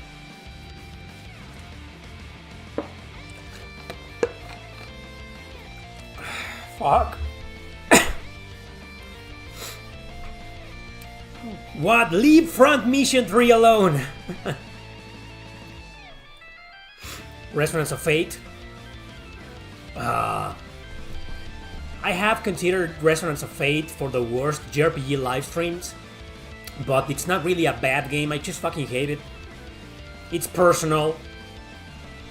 So I don't know if I should play Resonance of Fate live. Do you have any stories to tell about Guitar Hero or Rock Band? No, I don't play that. I play real guitars, man. I don't play toys. Toy guitars and fake guitars. You have replayed Symphony of the Night a few times, but not yearly? Okay. I never finished Symphony of the Night. I still haven't finished it, believe it or not. You have to drink vodka instead. Actually, I don't drink, to be serious and honest, I don't really drink regular drinks. I don't like alcohol. I don't like the taste of vodka, rum, tequila, you know. But if I should say, I mean, vodka is my least favorite one. Virtue signaling is like, do this stuff because good person do this.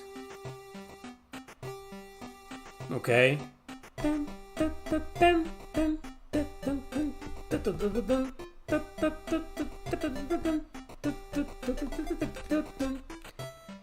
Jerry, are you saying you replay Valhalla Knights Eldar Saga every year? Or are you recommending that game for my worst JRPG live streams?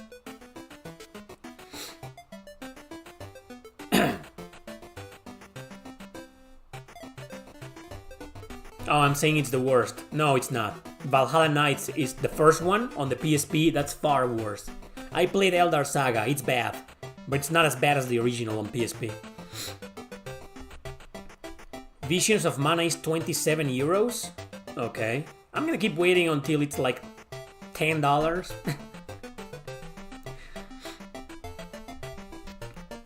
Virtual signaling, announcing your good deeds to the world instead of being quiet and humble about it.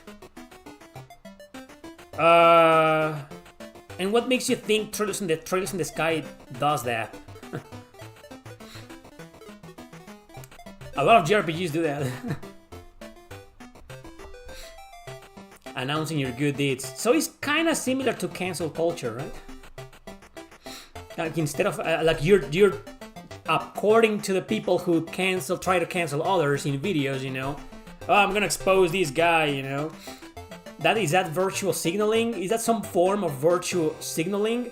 Because they think they are convinced they're doing a good deed and they're announcing it live? Only losers and cowards and hypocrites do that.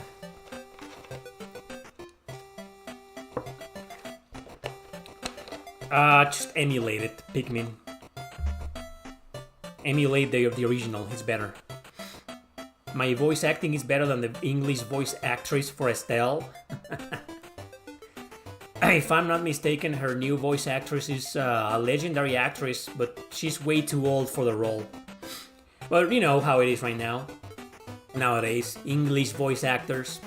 You should be thankful they got a woman to voice Estelle, and not some dude.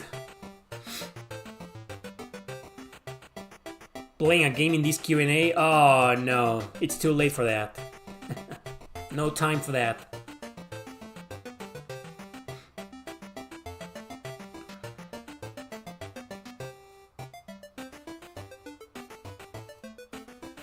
Acting like a good person but actually doing bad deeds and tossing other under the bus? Oh yeah. Some YouTubers have done that to me.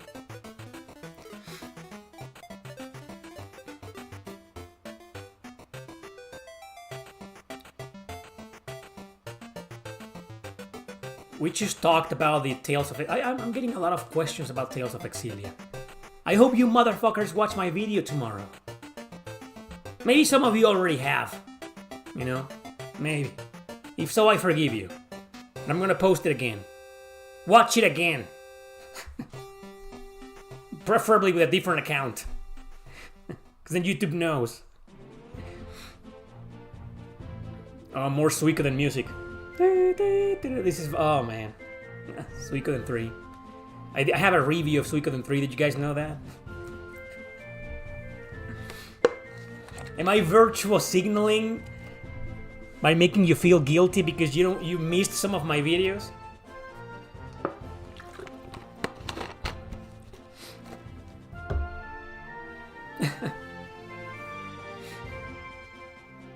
Is Visions of Mana really 27 euros? I'm not buying. Do you hum game music when doing stuff? Yeah. All the time. Not just video game music, all music. You need more honesty in this world. Don't we all? Don't we all? I'm gonna be whistling and humming this theme all day long today.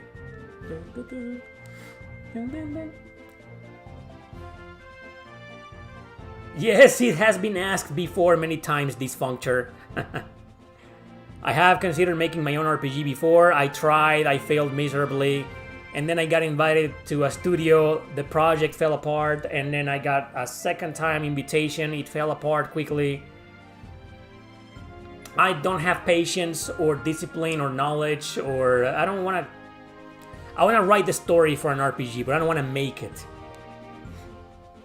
Are you going to play Animal Crossing with you? With you? Oh, yeah, sure. Tomorrow I'll be there. Don't worry.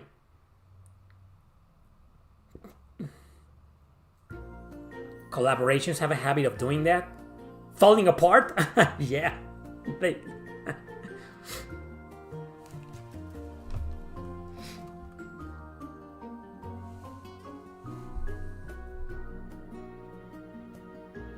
Speaking about collaborations. Hi, we're a PR agency working in the gaming space, and we're currently looking for content creators for collaboration on advertising projects. It will be great to connect and discuss how we could work together. Could you please let us know? These fucking cryptic messages, man. They don't even say what's the name of the company, what are they looking for, what do they want to advertise, no. I found out about your wonderful channel and I'm so happy and hyped and I admire how you connect with your audience, and they haven't even seen a fucking video. Write a script and sell it for a studio. No, they don't want that. All in indie games, they write their own scripts. And I'm anti-PC, you know? Who's gonna want to turn my story into a game? My story is gonna be considered as offensive as...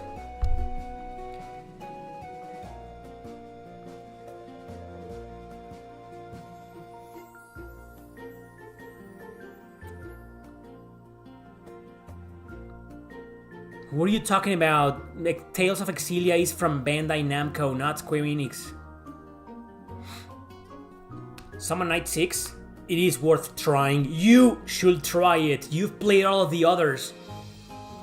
Summon Night 6 is basically a crossover fan service game, you know, crossover of all the characters from the franchise, from all the games, you know, and you've played most of them, so you are the target audience of Summon Night 6, man.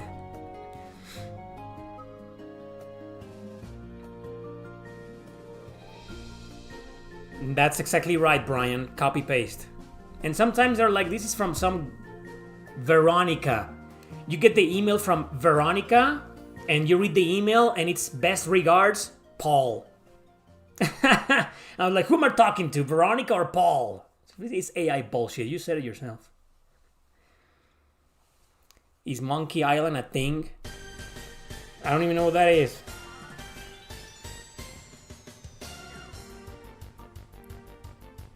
I'm gonna move this email to spam. Thanks. Naruto and others liked your post on TikTok. Naruto liked my post? Wow, that's awesome, man. Can I get Goku to like my post too? I'll be fucking great.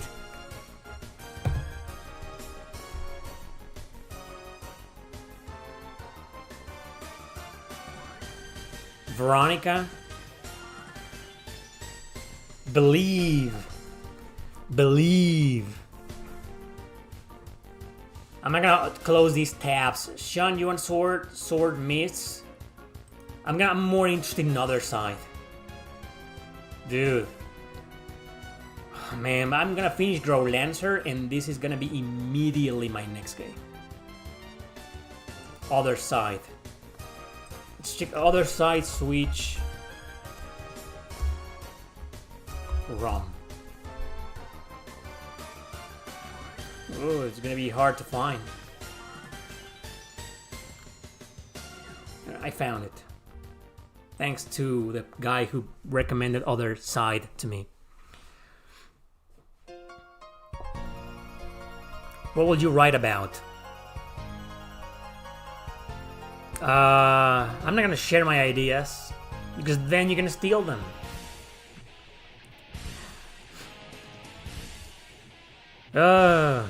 It only took 2 hours and 7 minutes for somebody to show up and ask me about that.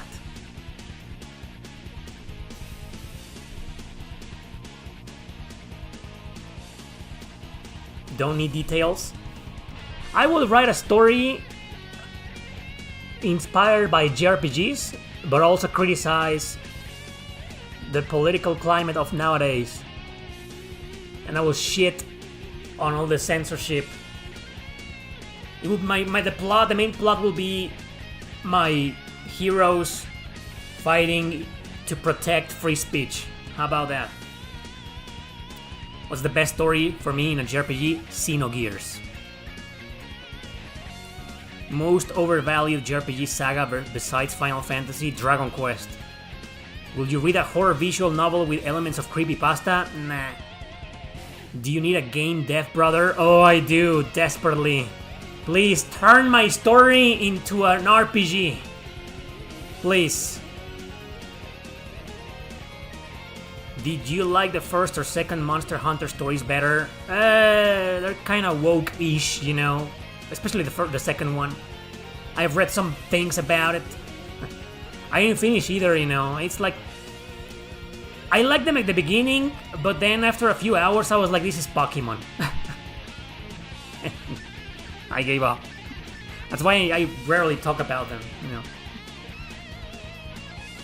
And don't ask me what's woke about Monster Hunter stories 2. I don't even remember. I read something about it. I don't remember. Something. Does Mexico have a Black Friday? Yes, we do. It's called the Good Weekend, and it starts next week. Actually, usually the Good Weekend in Mexico is like a week before Black Friday. When's Black Friday for you guys this time around, huh? When?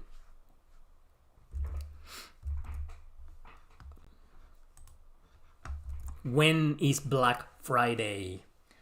Friday. Should I do something with my books on Black Friday? All these babies. Maybe they'll go down in price by $1. $1. November 28th. I'll see what I can do. Because I'm the one who's supposed to take a loss, not Amazon. Amazon cannot, for the love of them, can do a Black Friday sale of my books without me losing money. I'll lose money for you guys. I'll decrease $1 each. Link in the description to my books. Oh, you don't want to read the amazing story of Lauren Silverrain? The World of Terra. After many years of tensions between certain nations, particularly Mildred and Rivaldia, the latter ultimately invades the former, crushing Alestia capital on its path. This enrages Commander Thomas Kreutz as he declares a rebellion against them. However, he lacks the leadership skills required to do so. Therefore, Priest and former military strategist Gail Corman suggests they recruit a certain female famous warrior he has heard of. Upon finding her in Port Alestia, the rebels finally start an alliance with the legendary Lauren Silverrain and her little band of mercenaries to fight together against the treacherous empire of Rivaldia. That's the plot of Terra Gaiden. Female, sexy, beautiful female protagonist. Oh, wait, now people are gonna think I'm a feminist. Fuck my life. I'm not, guys. That's all for the Q&A today, guys. I had a blast. Thank you for the super chats and the memberships. I appreciate that. Link to my books in the description. Follow me on Instagram, goddammit. And I'll see you in 2 weeks. Remember, the Q&As are no longer every Sunday. It's every other Sunday. So I'll see you guys in 2 weeks. But if you can't wait that long, follow me on Twitch. I'm live every week in there.